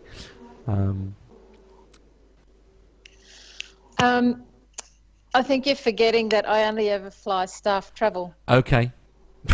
And so I'm always the last person on. Right. Fair enough. Okay. It's often yeah, it's a funny old business, isn't it? I suppose it's just trying to work it out. I mean, we'll go with But with that comes flexibility, where and people say, "What time's your flight home?" And I go, "Oh, I don't know. We'll have some lunch, or you can book a flight home and you can change it." So, well, I suppose that's true. Is it so? Is it what I call like glorified jump seat privileges? Essentially, is that what you're usually travelling at? We're not allowed in the jump seat anymore. Not allowed in the cockpit since September 11 because I'm a terrorist threat. Yeah, they know you too well, Kathy. Yeah. How rude! After September 11, they stopped people using the jump seat unless they're employees. Okay. Yeah. So the captain can't trust his wife. Right. I mean, that may be advice for life in general, but I don't know whether that necessarily refers to a terrorist threat, But there we go. Ray, I'm going to throw it to you there. Have you ever used any sort of similar? What's the service that I'm thinking of, especially because it's not TripAdvisor, is it? There is a sort of big service where you used to do that. Kayak is one I'm fairly familiar with, where you Skyscanner, Expedia, Webjet. Yeah. Yeah, you're sort of building your own Expedia flight. springs to mind, Expedia, that's the but, one. That Expedia's the one I'm thinking Expedia of. would be the one. Yeah, that's the one I'm thinking of. But no, I have to admit I've used the same as Glen. That's TripAdvisory, and so forth. And yeah, that seems okay. Yeah. What about you, Ben? Any sort of experience on that, or are you just tend to go like do a package holiday like I'd say Thompson, obviously, that we have here, but sort of do an all-in deal? I mean, because it was at the time, wasn't it, where it was actually cheaper to sort of book your own hotel and then book your own flights and things. That used to save you quite a lot of money back in the day, but maybe not so much now. Yeah, I still tend to do that. Sometimes I use Webjet or something like that to give me an idea of all the different airlines on the one page, rather than going to all the different airlines. But generally, I'll book with the airline themselves. Yeah. Just, I don't know, force a habit or something. Now, so again, with you, Matt, of course, presumably you were mainly booking sort of, I suppose, business travel and things like that, perhaps. So you were probably looking more at an all-in-one sort of thing rather than using one of these services. Well, it's funny. I'm a loyal traveller with a particular airline and a particular alliance system. So I always, when I book my tickets, try to stick to that historically for the frequent flyer privileges, etc., and use that to obtain business upgrades. But in saying that, though, it's funny. Yesterday, I actually taught a couple of lessons about this actual topic about flying, finding cheap tickets and stuff. And you got to do your homework, and there's a lot of different options out there for the same flights. You got to compare apples with apples and know exactly what you're getting. And for example, Webjet might have a different price to TripAdvisor to Scanner on the same flights. So you've got to do your homework. The Google.com actually gives you a really good option these days to give you a basic idea of what's out there. Yeah, it does. And then just go out there and have a look. The days of having a travel agent, you've got to pay for the travel agent fees on top of that. Really good service, and they can help you out when you're in trouble. Yeah. But it definitely depends on the airlines as well. They run algorithms. They know more about passenger travel and highs and low peaks in seasons when they can afford to drop prices and put prices up. So when you talk about breaking up a trip, and having different prices on different days, I think it all depends on where that falls in that algorithm. Yeah, no, that's true. And Grant, presumably one of the things that, because obviously you do a lot of flying, so as Matt was saying, does that often make your decision basically because of the frequent flyer element to it? I mean, are those discounts nowadays enough to warrant you sticking with one airline? I mean, I know from experiences I've had when I've been chatting to Nev, the deals aren't perhaps as good as they used to be when it comes to your rewards, if that makes sense. Yeah, look, I just go out and book them.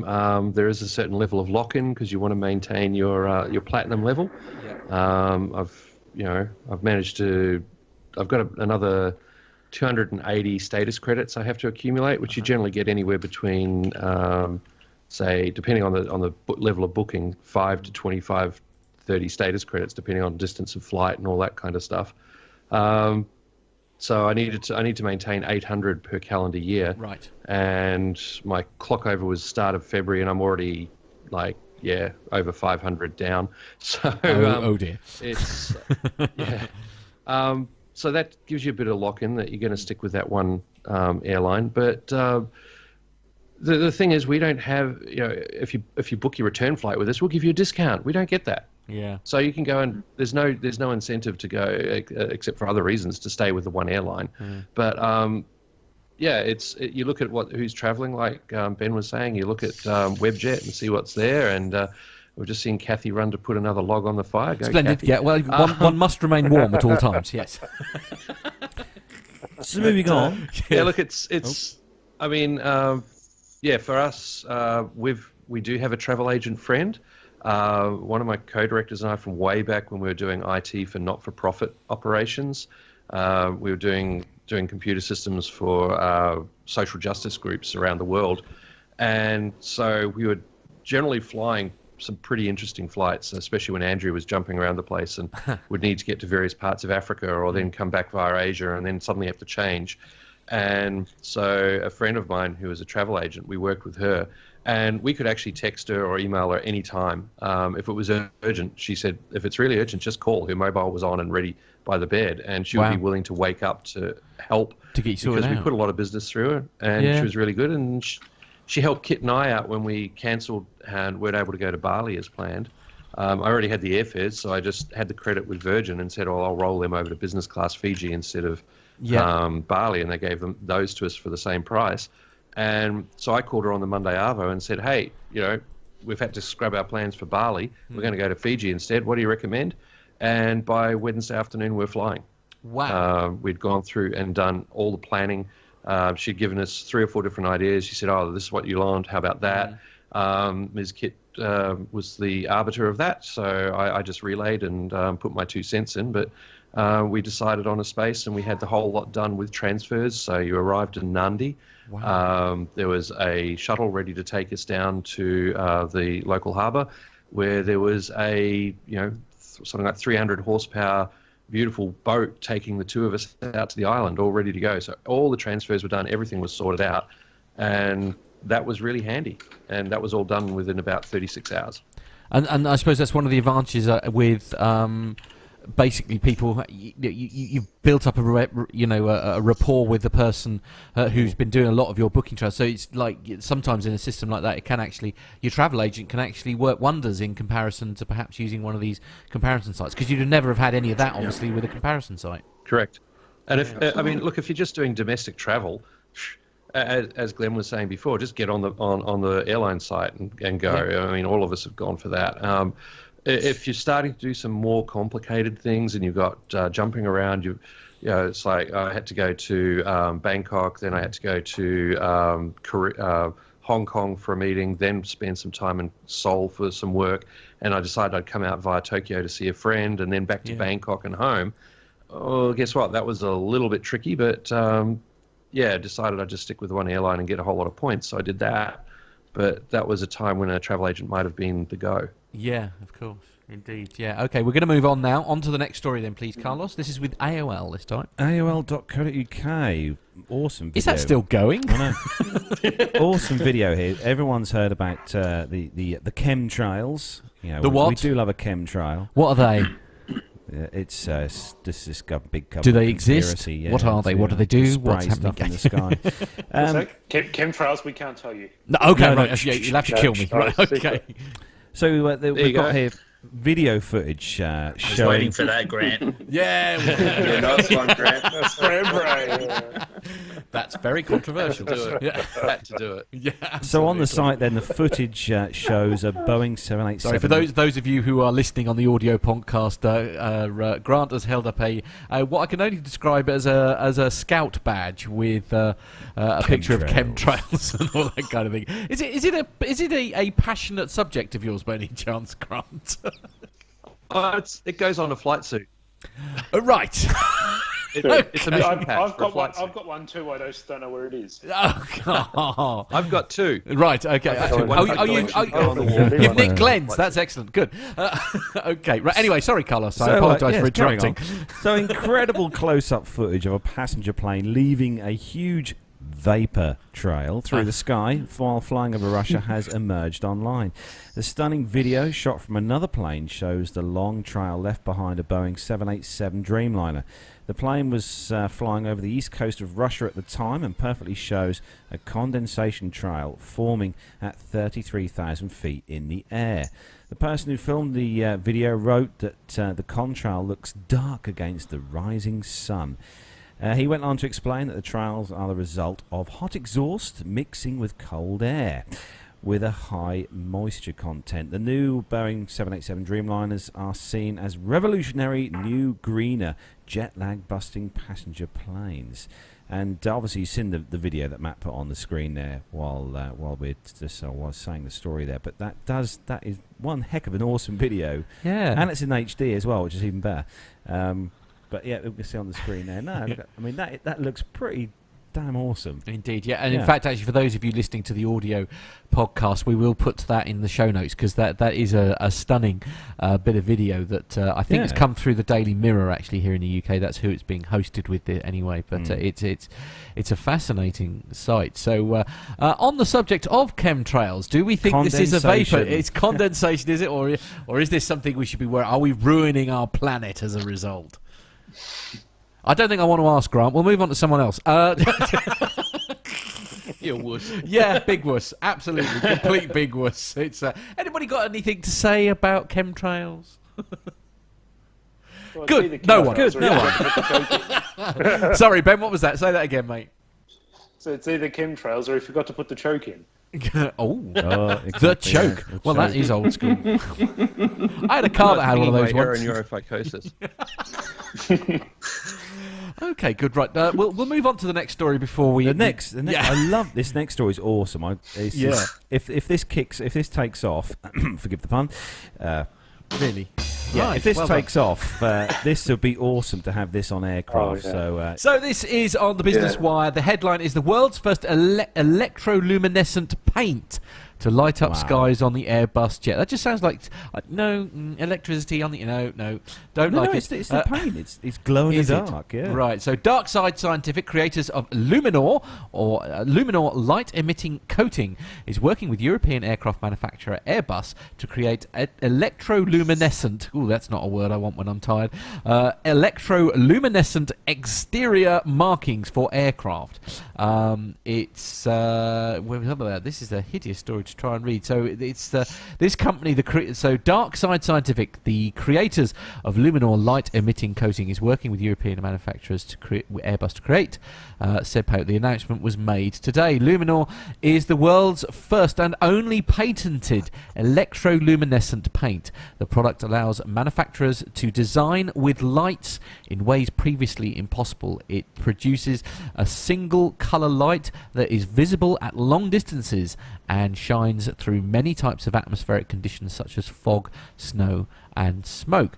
Airbus innovation leaders say that they're impressed with the technology behind Luminor and see promising possibilities for the future. This is an exciting new product that can turn surfaces into functional elements in an unconventional way, says Vincent Loubier, who is the lead technologist at Airbus. Darkside Scientific has the spirit we look for in our partners. All right, so I'll spare you with all this sort of scientific rubbish, but it's I mean it's kind of like an upgrade to the what was it, the sign that you'd have outside the pub, isn't it? Where they bend the tubes and stuff. I've forgotten the name of it. Oh, neon lighting. That's it. Yeah, that's the one.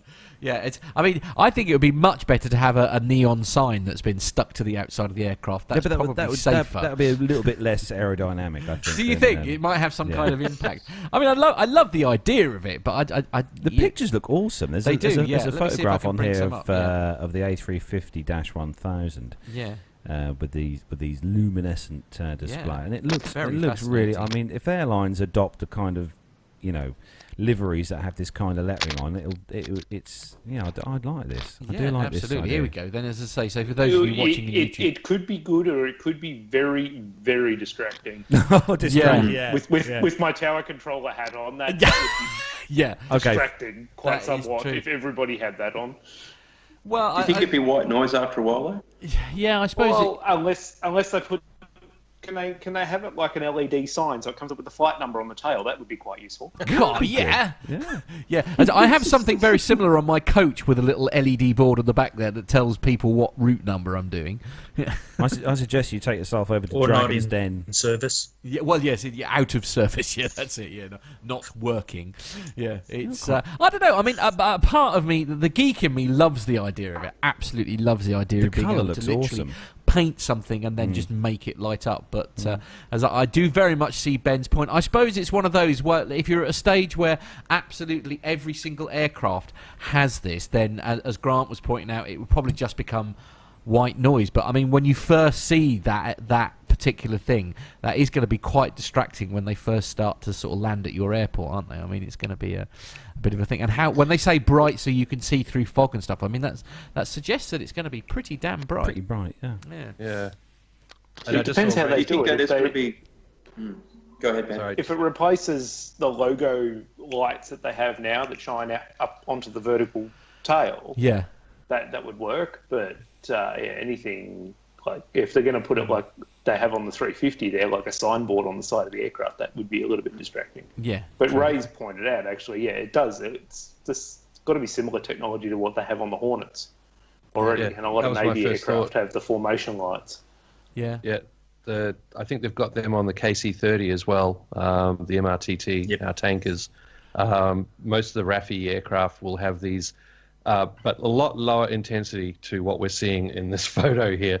Yeah. But they help the guys formate at night and low light conditions. And I think they also show up reasonably well without overloading a night vision goggle. Right. But you can turn them off for when you're doing combat. Okay, right. Yeah. Hello, I'm here. Yeah. Huge There target. need to be some kind of standardised ruling in relation to where you can't put that stuff, just for that safety element. And I certainly would prevent one of those Korean air incidents occurring over Asia with a fighter. Wasn't it KL7, I believe, back in the 80s? Yeah. Where The 80s with no red light on the top. I mean, you could argue if the they 25 was directed to shoot it. if they painted it all at the bottom, I mean, it'd take all of the fun out of Carlos's evening, where he quite often shoots outside because there's a plane flying overhead and gets out flight radar 24 to work out what it is, etc. I mean, if it's all painted underneath, that'll take all the fun of it out of it for you, Carlos. I mean, There's honestly. nothing wrong with doing that, by the way. No. I what. realise I'm the one in the minority here. All right. You know what airline needs to adopt this on their Someone that crashes aircraft? into stuff. No. Yeah.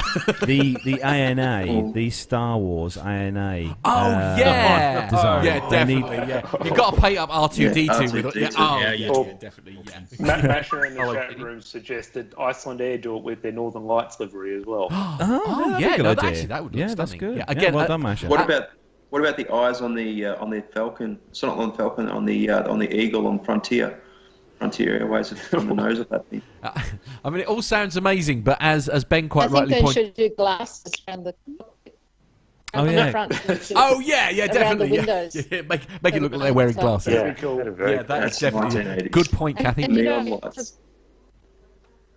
Hanging things. Why don't they put them around? Like the Himalayas, you could just put the lights around the mountains. Oh, I see.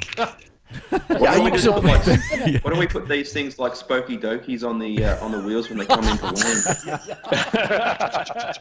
Yeah, that could work. Yeah. Oh, on each individual turbine blade.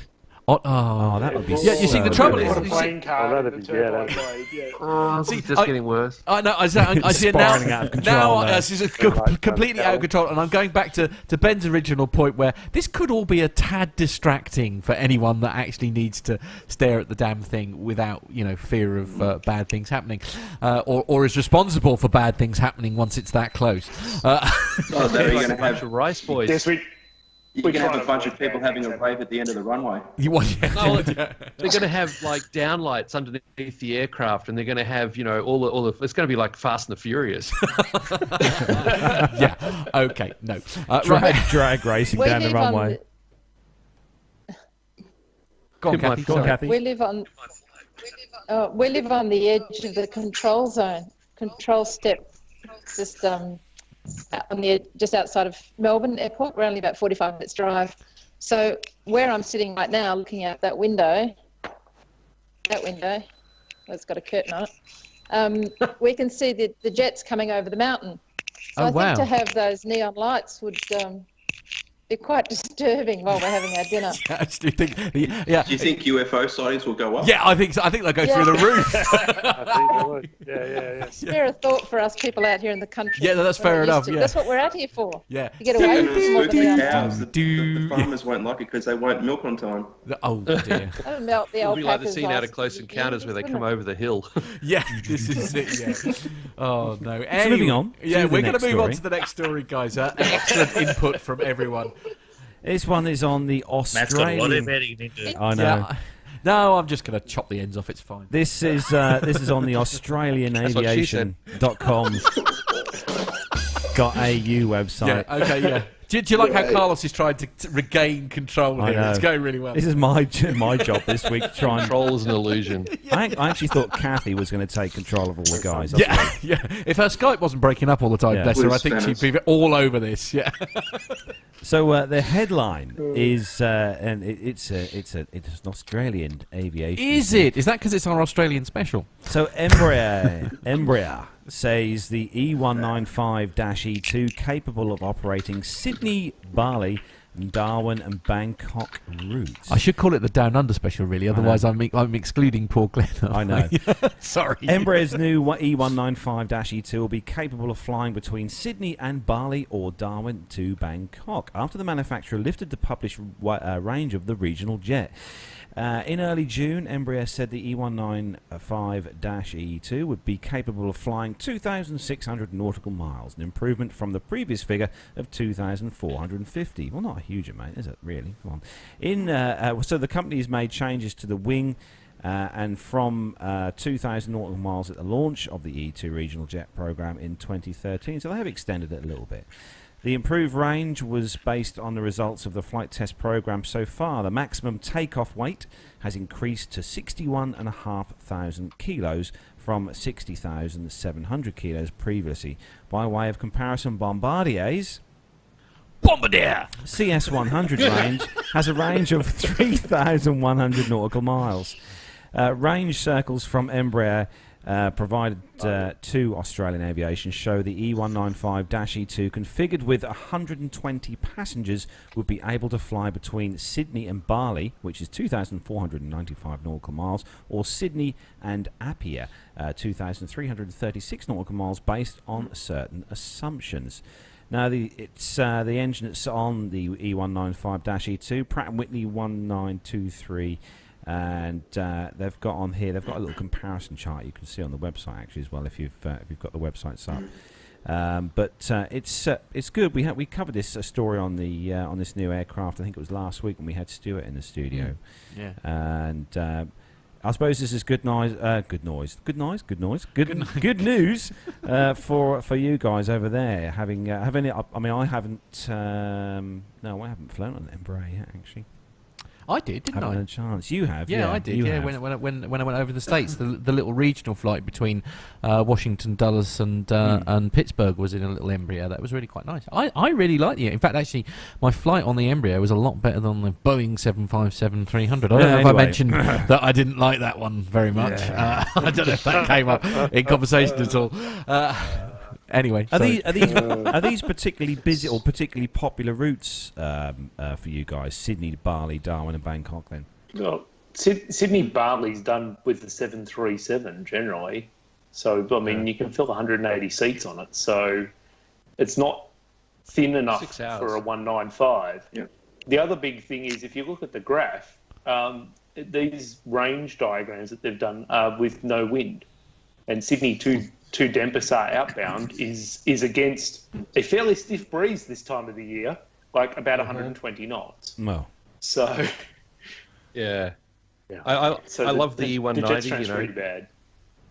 No middle seat, great windows, but Virgin use this plane here in Australia a lot, and I think having that extended range would give them operational capacities to do return flights without having to refuel to some of their regional areas that they service with these flights. Not so much the ones going out and having to top up, but being able to do a couple of trips on the one tank.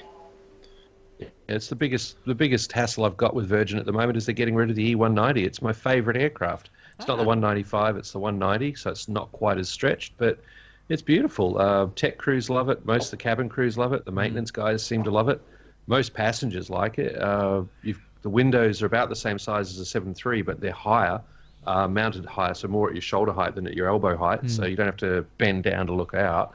And there's no dang middle seat. It's fantastic. Yeah. Yeah, Virgin Australia, it says in the story that they're removing all 18 of their current generation E190s by the end of this year. Wow, coming out of service very quickly then.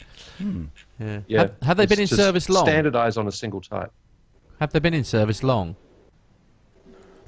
Ooh, probably about the 190s? 6 years. No. Oh, right. Not that long. No, the 190s have not been here for long. It's just they decided they didn't want an aeroplane that small anymore, which I think has something to do with buying Vara because they have F-100s. Yeah. Wasn't it 5 or 6 years ago? Because I'm sure it was about that long ago. I posted the photo saying, "Honey, I shrunk the 737." Right. Yes, it was. It is about that sort of age. But the 190 is about a 100-seater, and the F-100 is also a 100-seater. So right. We did have a few of them on the west coast, and then they closed the Embraer base here and put them all to the east coast, and they think there's not enough demand for them. Right. So they're sticking with the 7.3 product, which is a lot bigger aeroplane, though. It's another 50-something seats. Yeah. Okay. So the next story, penultimate story. Indeed, this one. yeah, absolutely. It's a nice story. It is. This is on the New York Post, so brace yourselves, everyone. This is... the headline is, airline gives baby born on plane 21 years of free flights. Well, that's nice. This kid was born a frequent flyer. Christoph Carsten Lexken made an early arrival on aboard a Spirit Airlines. Oh, good. A Spirit Airlines flight after his mum, or mom, as they like to spell it wrong here in America, Christina Penton, went into labour spelt wrong, missing the U, shortly after takeoff on a flight from Fort Lauderdale to Dallas. Everything started happening very quickly, said Penton, who was 36 weeks pregnant. I didn't think I was having the baby because it was too soon, but after a few minutes, I knew I needed medical attention. That's always nice. Let's burn those seats when they get to the other end. The flight attendants contacted doctors on the ground, and they were advised, the flight attendants to see if there was any medical personnel on board. As it turned out, there was a paediatrician and a nurse. Soon after that, it was clear that I was having my baby, and I was in pure panic. The flight diverted to New Orleans, but baby Christoph couldn't wait for the Big Easy as his 35-year-old mum's contractions intensified and his waters broke at 50 minutes into the flight. Christoph made his emergency landing in the nurse's hands at a robust 7 pounds and being 19.5 inches long. A glowing Penton later was photographed kissing her newborn son, who was wearing a born-to-fly onesie and blue-footed pajamas, at the medical centre nearby. She said that she'd been travelling with her two other kids, 11-year-old Lulu and 12-year-old Rob. That's going to scar them for life. En route to Phoenix. She knew there was some risks in flying in the third trimester, but she had had a normal pregnancy, and there was no indication that she was going to go into labour, spelt incorrectly, missing the U early. The Spirit crew was very attentive and took care of me throughout the flight, Penton said. They truly helped me to make it a terrible situation a really wonderful and rewarding one. So this kid has got basically 21 years to where they can fly wherever the heck they like within Spirit Airlines. Before we crack on with that story, we're going to say goodbye to Ray. Okay, mate. Because Ray's got to get away. Oh, yeah. Right? Yeah, sorry guys. Yeah, no problem. Sorry about that, guys. Good old time zones catching up again, unfortunately. Yeah. But it's been really cool. Thanks for having me on. It's been one hell of a show so far. Yeah, absolutely. No pleasure. Thanks ever so much. It's lovely to see you, Ray. Oh, the Daleks are in. Oh dear. You know what it was? It's because Kathy. It was. You know what it is? It's because it was the last episode of Doctor Who last night. That's what it is. And so the Daleks, who didn't get much of a look in this series, are desperately trying to get in right at the end, aren't they? That's probably it. I think. Kathy, hello. Mort calling Orson. Hello. Mort calling Orson. Yeah, Can you hear me? We can. Yes. Yeah. Sorry. Can you play us a little tune on your guitar before you go, Ray? Yeah, do that. I would, but I've actually got two broken strings on it at the moment. Sorry. That's the worst excuse ever, honestly. Yeah. That makes it a bass. Yeah, and I've got a sore throat. One of those. Yeah, that's right. Yeah. You're good at the bass, right? Yeah. Anyway, thanks ever so much, Ray. Cheers, Ray, for joining us, and thanks, guys. We'll catch up with you soon. Take care, Ray. Bye. See you, mate. Bye, mate. So a great story. Has anybody had any kind of thing like that happen in one of their flights? 21 years of free flights. Yeah. 21 For years. his whole family. Yeah, for the whole family. Whoa. If I was that baby, I'd be like, I'll be mum on a holiday every year. Yeah. I just want to know, being Spirit Airlines and a low-cost carrier, what was the charge for giving birth to a child in flight? They charge for everything else. Extra seat. Oh, extra seat. You had to buy the... Yeah, you got charged for an extra seat the minute you got on the ground. Yeah. How does that work with the gate when you get to the other end?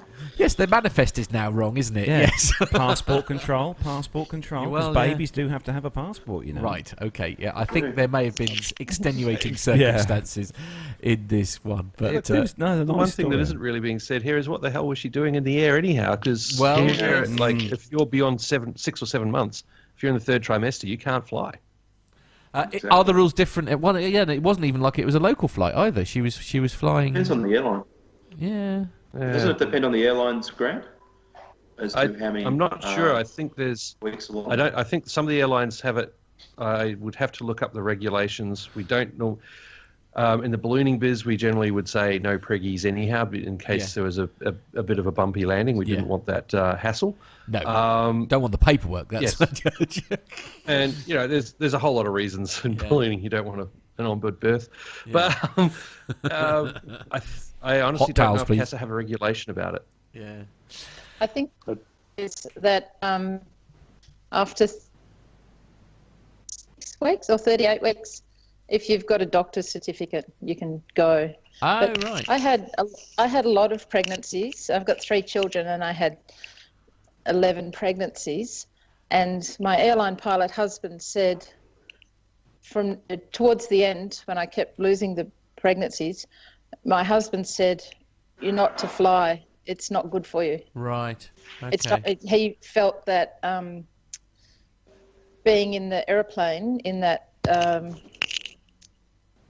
I can't think of the term. Sort of he just said, "I don't think the general population understand the condition that they're in, the conditions inside the aeroplane, and so pressure differentials, temperatures, everything." Yeah. And he just said, "Just stay home." So I didn't go anywhere. Yeah, it is a funny one. For me, the idea of flying at 36 weeks, or whatever it was, is quite abhorrent. Yeah, very. Some I suppose you could almost go say if you are, as you say, in the third trimester. I'd risk saying almost irresponsible of you, perhaps, because the trouble is if you had problems during your labour at that stage, and you are, because with the fastest diversion in the world, it may be 45 minutes if you're over the water. I mean, it's a long time before you can get to anywhere where you could get any kind of medical attention, and we all know an awful lot. ETOPS now 3 hours more. Engines turn or passengers swim. Yeah. Air New Zealand's topping that. I think they've got 300 minutes on one of theirs at the moment. Yeah. Really? Gosh. Which is six. Well, that's single engine. So even with everything going for you, but flat out, you'd still be 3.5 hours from somewhere. Yeah. Yeah. Before 10,000 feet chewing fuel. But if this is the point I'm making. If this is occurring, you're a long way away from any kind of medical assistance. I mean, if you had a bleed or anything like that, I know, you only have a glorified first aid kit on board. Let's be honest. I don't know how much you can do in a situation like that. A lot can happen before you can get medical assistance. I think 9 times out of 10, people are generally lucky on flights. There seems to be always either a doctor or or someone with medical training. Apart the crew obviously got their basic medical training, but there's always normally someone who's luckily flying. Yeah, I guess so. Yeah. So anyway, the King of Hubchet is said in the chat room there that 36 weeks in Europe, but after 28 weeks you need a doctor's note. Right. There you go. Okay. So I think it comes down to risk versus reward, doesn't it? How important is the flight? Yeah. What are the risks as opposed to the rewards? And perhaps you could argue. And I certainly did fly in the beginning when I was pregnant, but as it, the dramas manifested in the end, it was just like, Right, no flying, no carrying heavy shopping. Yeah. No nothing. Just to sort flying of was the first thing to go. minimise the risks, I suppose, in a situation like that. But I had to adopt the princess theory. I lay yeah, on the couch excellent. for 9 months. Best excuse yet. Love it. So to top. She's never got over it either. Oh, now look. Pack it in, you two, or I'll bang your heads together. Okay. Do you guys know each other? Yeah. I think there may be some history there. We went ballooning once and we've been forever bonded. Right. Why, that bad a landing, eh? Okay, right. We're going to go on to our last story now. With one touch and go at an airport in a balloon. Go me. I'll give you touch and go. Moving on. On to the very last story. And it's one of Carlos's favourite. We're going to go on to... Oh, sorry. Okay. Accidentally hit that switch then. Did you? Right. So the last, the last story, it's a kind of it's a 10. It's a top 10-ish kind of story. Right. And, okay. This one's on the avgeekery.com. Is it? I've heard of this website. I don't know why. Avgeekery.com. And it's the 10 popular aviation apps used by pilots and avgeeks. Now, I've looked through here. There is a couple on here which I use. There's some I hadn't heard of, actually, which is quite handy. So I'm going to download those. Right. And, so we are going to start off at the top of the list then. So here we go. As it is a top 10, then obviously we need to do this.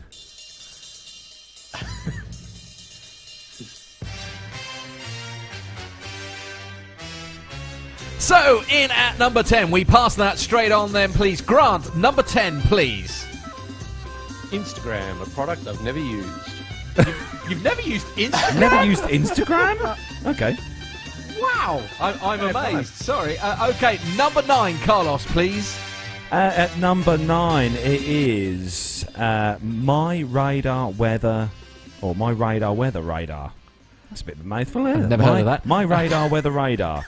It's likely the most used live radar we've seen by pilots and airport personnel across the United States, Europe and Japan. My Radar displays animated weather, and its pinch and swipe display allows app owners the ability to zoom in on a 2-mile stretch of weather. Okay, Mr. Bunting Frame, please, number 8.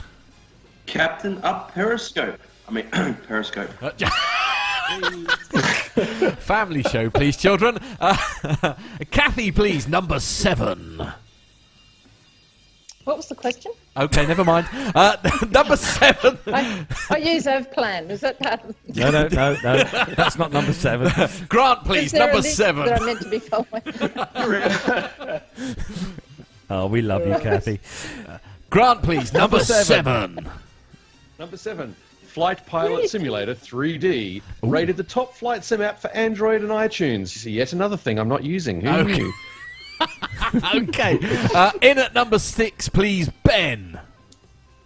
FlightAware, likely the best application to keep your eye on upcoming commercial flights. And, well, if you're listening to the podcast and you haven't got FlightAware, shame on you. Indeed. It's also what I like to refer to as the Stalker app for our various aviation friends. And at number 5, please, Glenn, what's number 5? 5 is Cloud Ahoy. It's a pilot's training debrief logbook.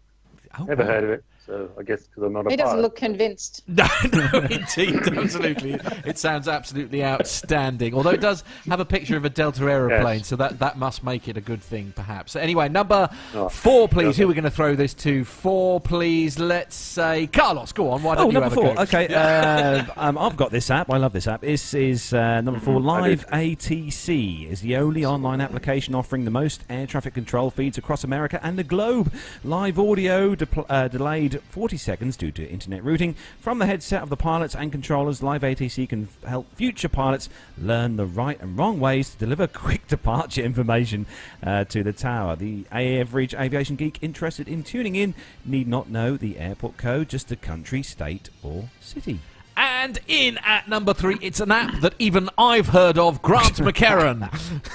Flight Radar 24, and I've got this one, and I use it more than FlightAware. Hooray, absolutely. Yes. And that really is the stalking app. In at number 2, let's say Matt Bunting Frame, please. Number 2.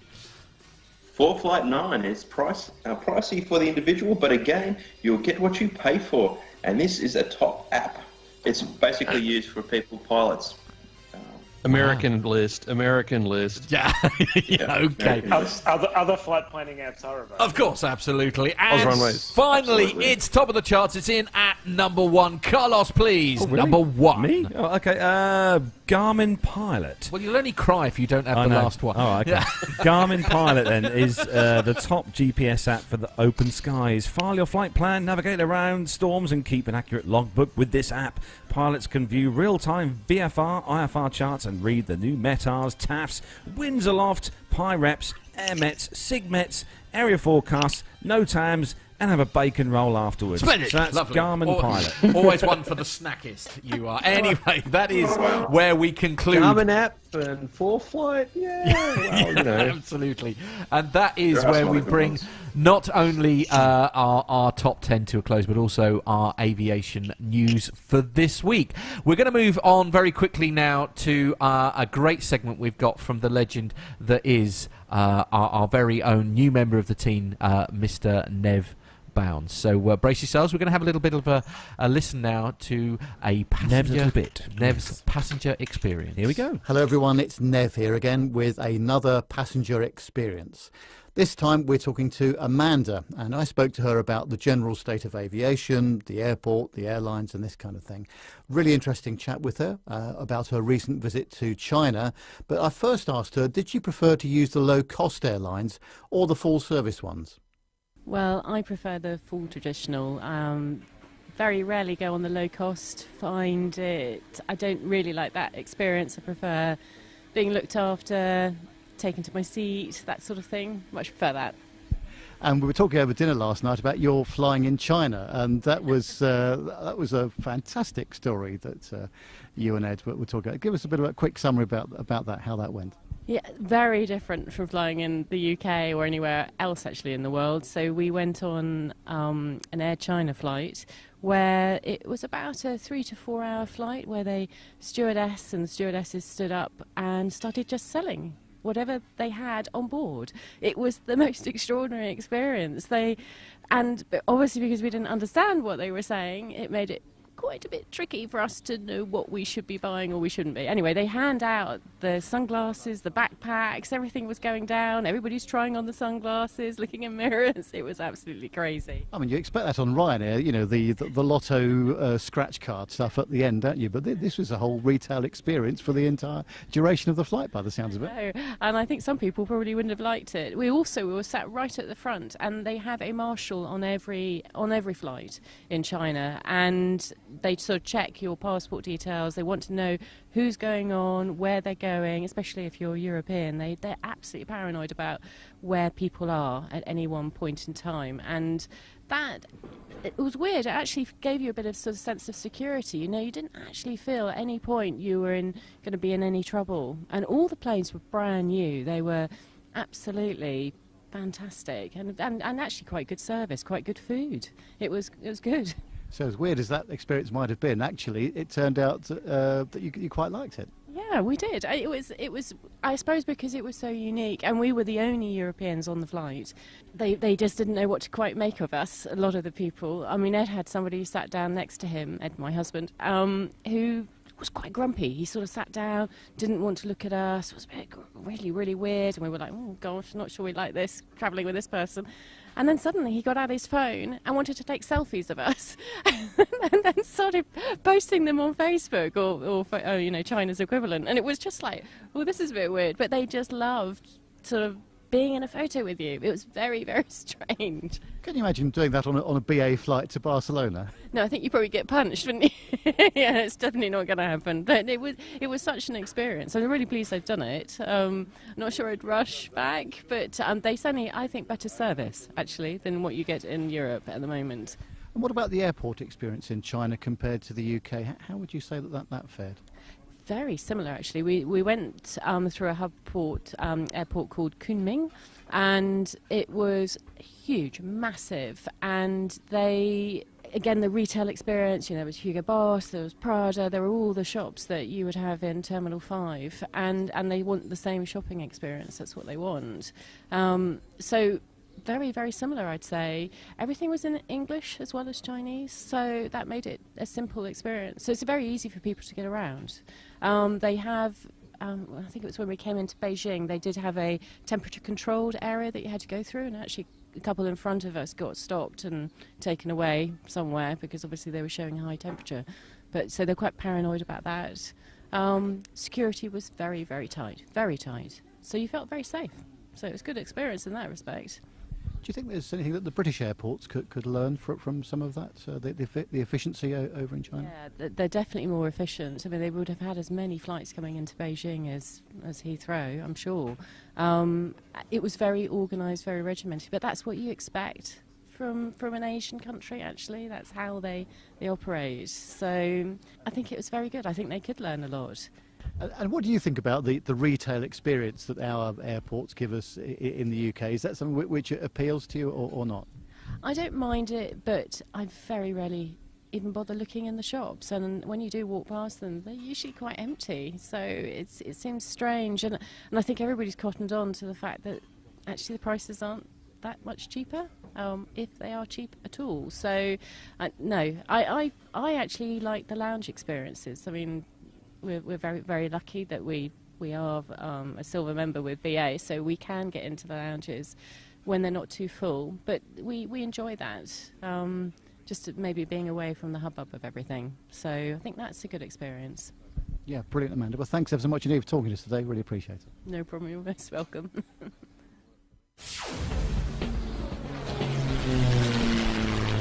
Find this and other great shows at the Aviation Media Network. TheVoicesInYourHead.com.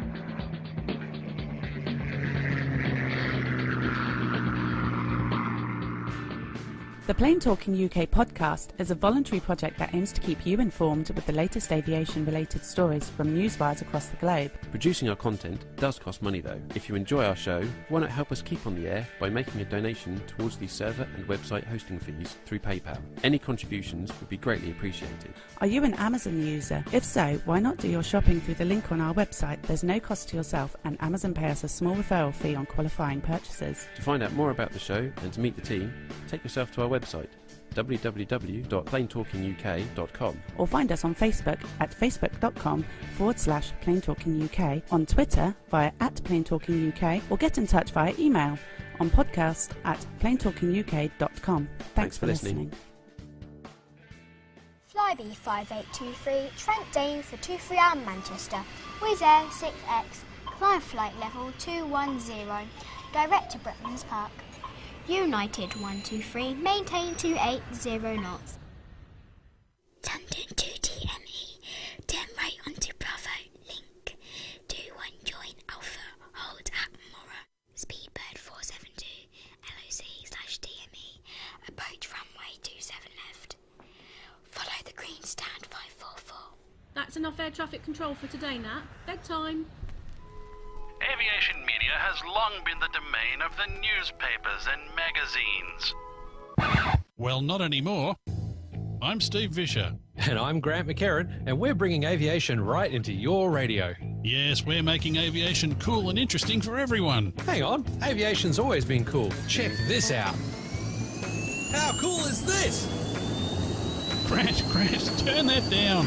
Here at Plane Crazy Down Under, we've got pilots, engineers, air traffic controllers, industry leaders, even politicians dropping by to talk to us about the amazing world of aviation right here in Australia and occasionally New Zealand as well. Wow, that's cooler than I thought, mate. Find us at planecrazydownunder.com, on iTunes, or lurking about on other people's podcasts just like this one. We've got crazy accents and lots of great aviation content. And we promise not to talk about the cricket. No, never. Not the cricket. Quack, quack, quack, quack.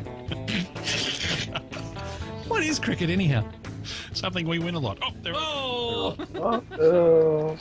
Very offensive. Oh, God. It's nice to hear Steve's voice anyway. Absolutely, yeah. There we are. So, guys, it is time to sort of start wrapping up the show. Thank you very much. We have to wrap things up swiftly. For participating, everyone. Kathy, thank you so very much for joining us with our little Australian special. I know we've had a few technical problems at your end, thanks to you living in a beautiful part of Australia, essentially nowhere near any kind of civilization. And it's been great. Thank you so much for agreeing to join us in our little special today. I have lots of Something worth listening to. I'm not sure I got that, but anyway. Honestly, it's going really well. We need a translator. Yeah, absolutely. Anyone speak Dalek? It's all good. So, yeah, indeed. Yeah, very good. I'm so glad that we've managed to get to this far of the show without her falling off completely. So I think we should cut our losses there. Seriously, Kathy, thank you so very much for joining us, and we'll try and get a better way of talking to you in future, perhaps, and we'll have you on again soon. But thank you so very much for joining us, Mr. Bunting Frame. Thank you so very much. It's been nice to have you on the show at long last. You're welcome. Thank you very much for inviting me on. It's been a privilege. And we got there in the end, didn't we, Glenn? We finally got you. Yeah, we finally. We did. We did finally got there in the end. Absolutely. I hate Skype. Yeah, Really yeah. do. You and me both. I'm working out a new way of doing it. It's fine. I'll find a better way of doing it next time.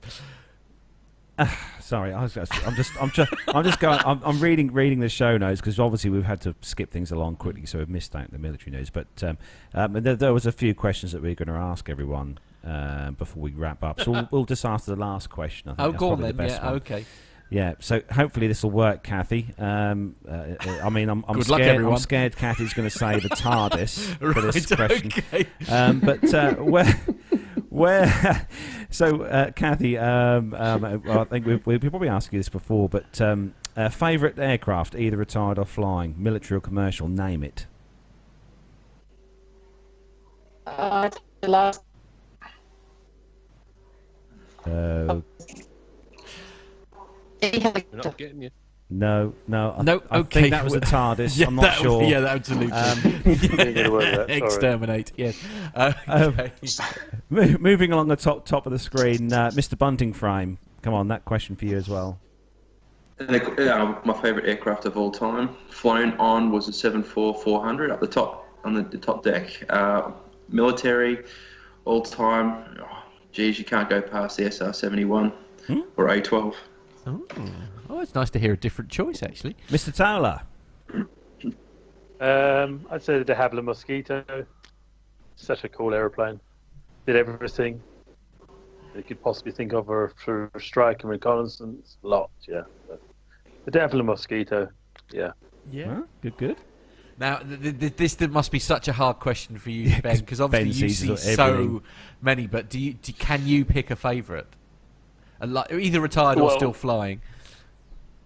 It's not going to be many of the ones I deal with on a daily basis. Fair enough. No, it's the Spitfire is my personal. That's what I like. Personal favourite. Yeah, I love the Spit. Or if it's one that I've actually flown, then the Cirrus. Oh, the Cirrus, yeah. Yeah, Nice. Cirrus is a great aeroplane. Yeah, and other than a balloon, Mr. McCarran. Nice try. Yes. Full of hot air, them things, anyway. I know that look. That's the what am I going to say now? Yeah. No. Because Matthew took the SR-71 and Glenn took the Mosquito. But you know what? Okay, the best one I've ever flown on in terms of fun was a 727 with Ansett, where I did the whole flight on the jump seat. That was really good back in the good old days. My favourite aircraft, though, would probably be the Sabre. And I'd go with the Australian. To be honest, I don't care if it's Canadian, American, or Australian version. The Sabre was the last of the gunfighters, direct descendant of the P-51. Beautiful aircraft, handled amazingly, and it was mano a mano type of thing. Not so much hand-to-hand fighting, but it was, the last of the gunslingers. You really had to fly it properly, and an amazing aircraft. Beautiful to see, and really enjoyed watching one of the restored Australian ones flying at Wings over Illawarra recently. Actually, Richard Adams is saying, isn't there an airworthy Mosquito in New Zealand now, Glenn? There's many of them. Oh, is there what in New Zealand? Oh, cool. Okay. Well, New Zealand's got a production line at Ardmore. No. Yeah, they're building them. Yeah, but they've all been sent overseas. They're Seattle and Virginia Beach, and that's it, isn't it? There's just two. Then there's one in Canada. They fly for a bit. They built themselves. They fly for a bit, and then they go to their owners. Right. They sell them. They build them, and then they sell them on to. They're actually building one in Auckland right now, Ardmore, or New Zealand, for someone in New Zealand. I can't remember his name now. Wow. But, I thought that one was pretty close. Isn't that one? I think there's one more coming before the New Zealand one though, because there's been two. There's a third one just about done, and then I think the New Zealand one's the fourth one, and then there's probably another couple. Okay. I think. Yeah, I'm not sure. Yeah. I think you might be right, but I'm not sure. I know they've got a production line going at Ardmore. Yeah. It's like at Wangaratta where Doug Hamilton he purchased the company that does the restorations there. They've got a P40 production line because they've got the jigs and all that set up, and they're just churning them out. Wow, that's awesome. That's very good. Yeah. So that's where we begin to. He says, just checking with Carlos that I haven't missed anything else from the show notes I never read. Oops, that's me in trouble. So we are going to bring episode 171 to a close of the Plain Talking UK podcast. And just a massive thanks to all our guests who have joined us live from across the pond this morning. Indeed, and obviously let's not forget Ray who joined us a little bit earlier. Thank you so much to him for being on the show. So that is where we wrap things up. Thanks everyone. You finish it. Thank you everyone for joining us. Don't forget find us. Don't forget to find us on Facebook, find us on Twitter, look us up on the podcast site www.plaintalkinguk.com. And just catch up with us on there. If any of you next week, by the way, this is aimed at our UK listeners, if any of you next week are actually in the Duxford area, don't forget that it's the big Duxford Air Show that's taking place next Sunday, and Flying Legends, and myself and Carlos and several other listeners, including the lovely Myla, and I think Nev is hopefully coming, and possibly Pip and Captain Al and all that kind of thing. But anyway, if you are at the Duxford Flying Legends Air Show, come and find us because we will be there on the Sunday. So make sure you come and say hello. So that's it then. Massive thanks again to everyone who's joined us in the chat room today, or everyone who's in the chat room chatting away there at the moment as well, because it is early in the States, I think, at the moment. So big thanks to you guys and girls over there. And, that's it then to everyone, all our guests on Skype. Say goodbye, everyone! Say goodbye, everyone! Bye! Long and prosper! Woohoo!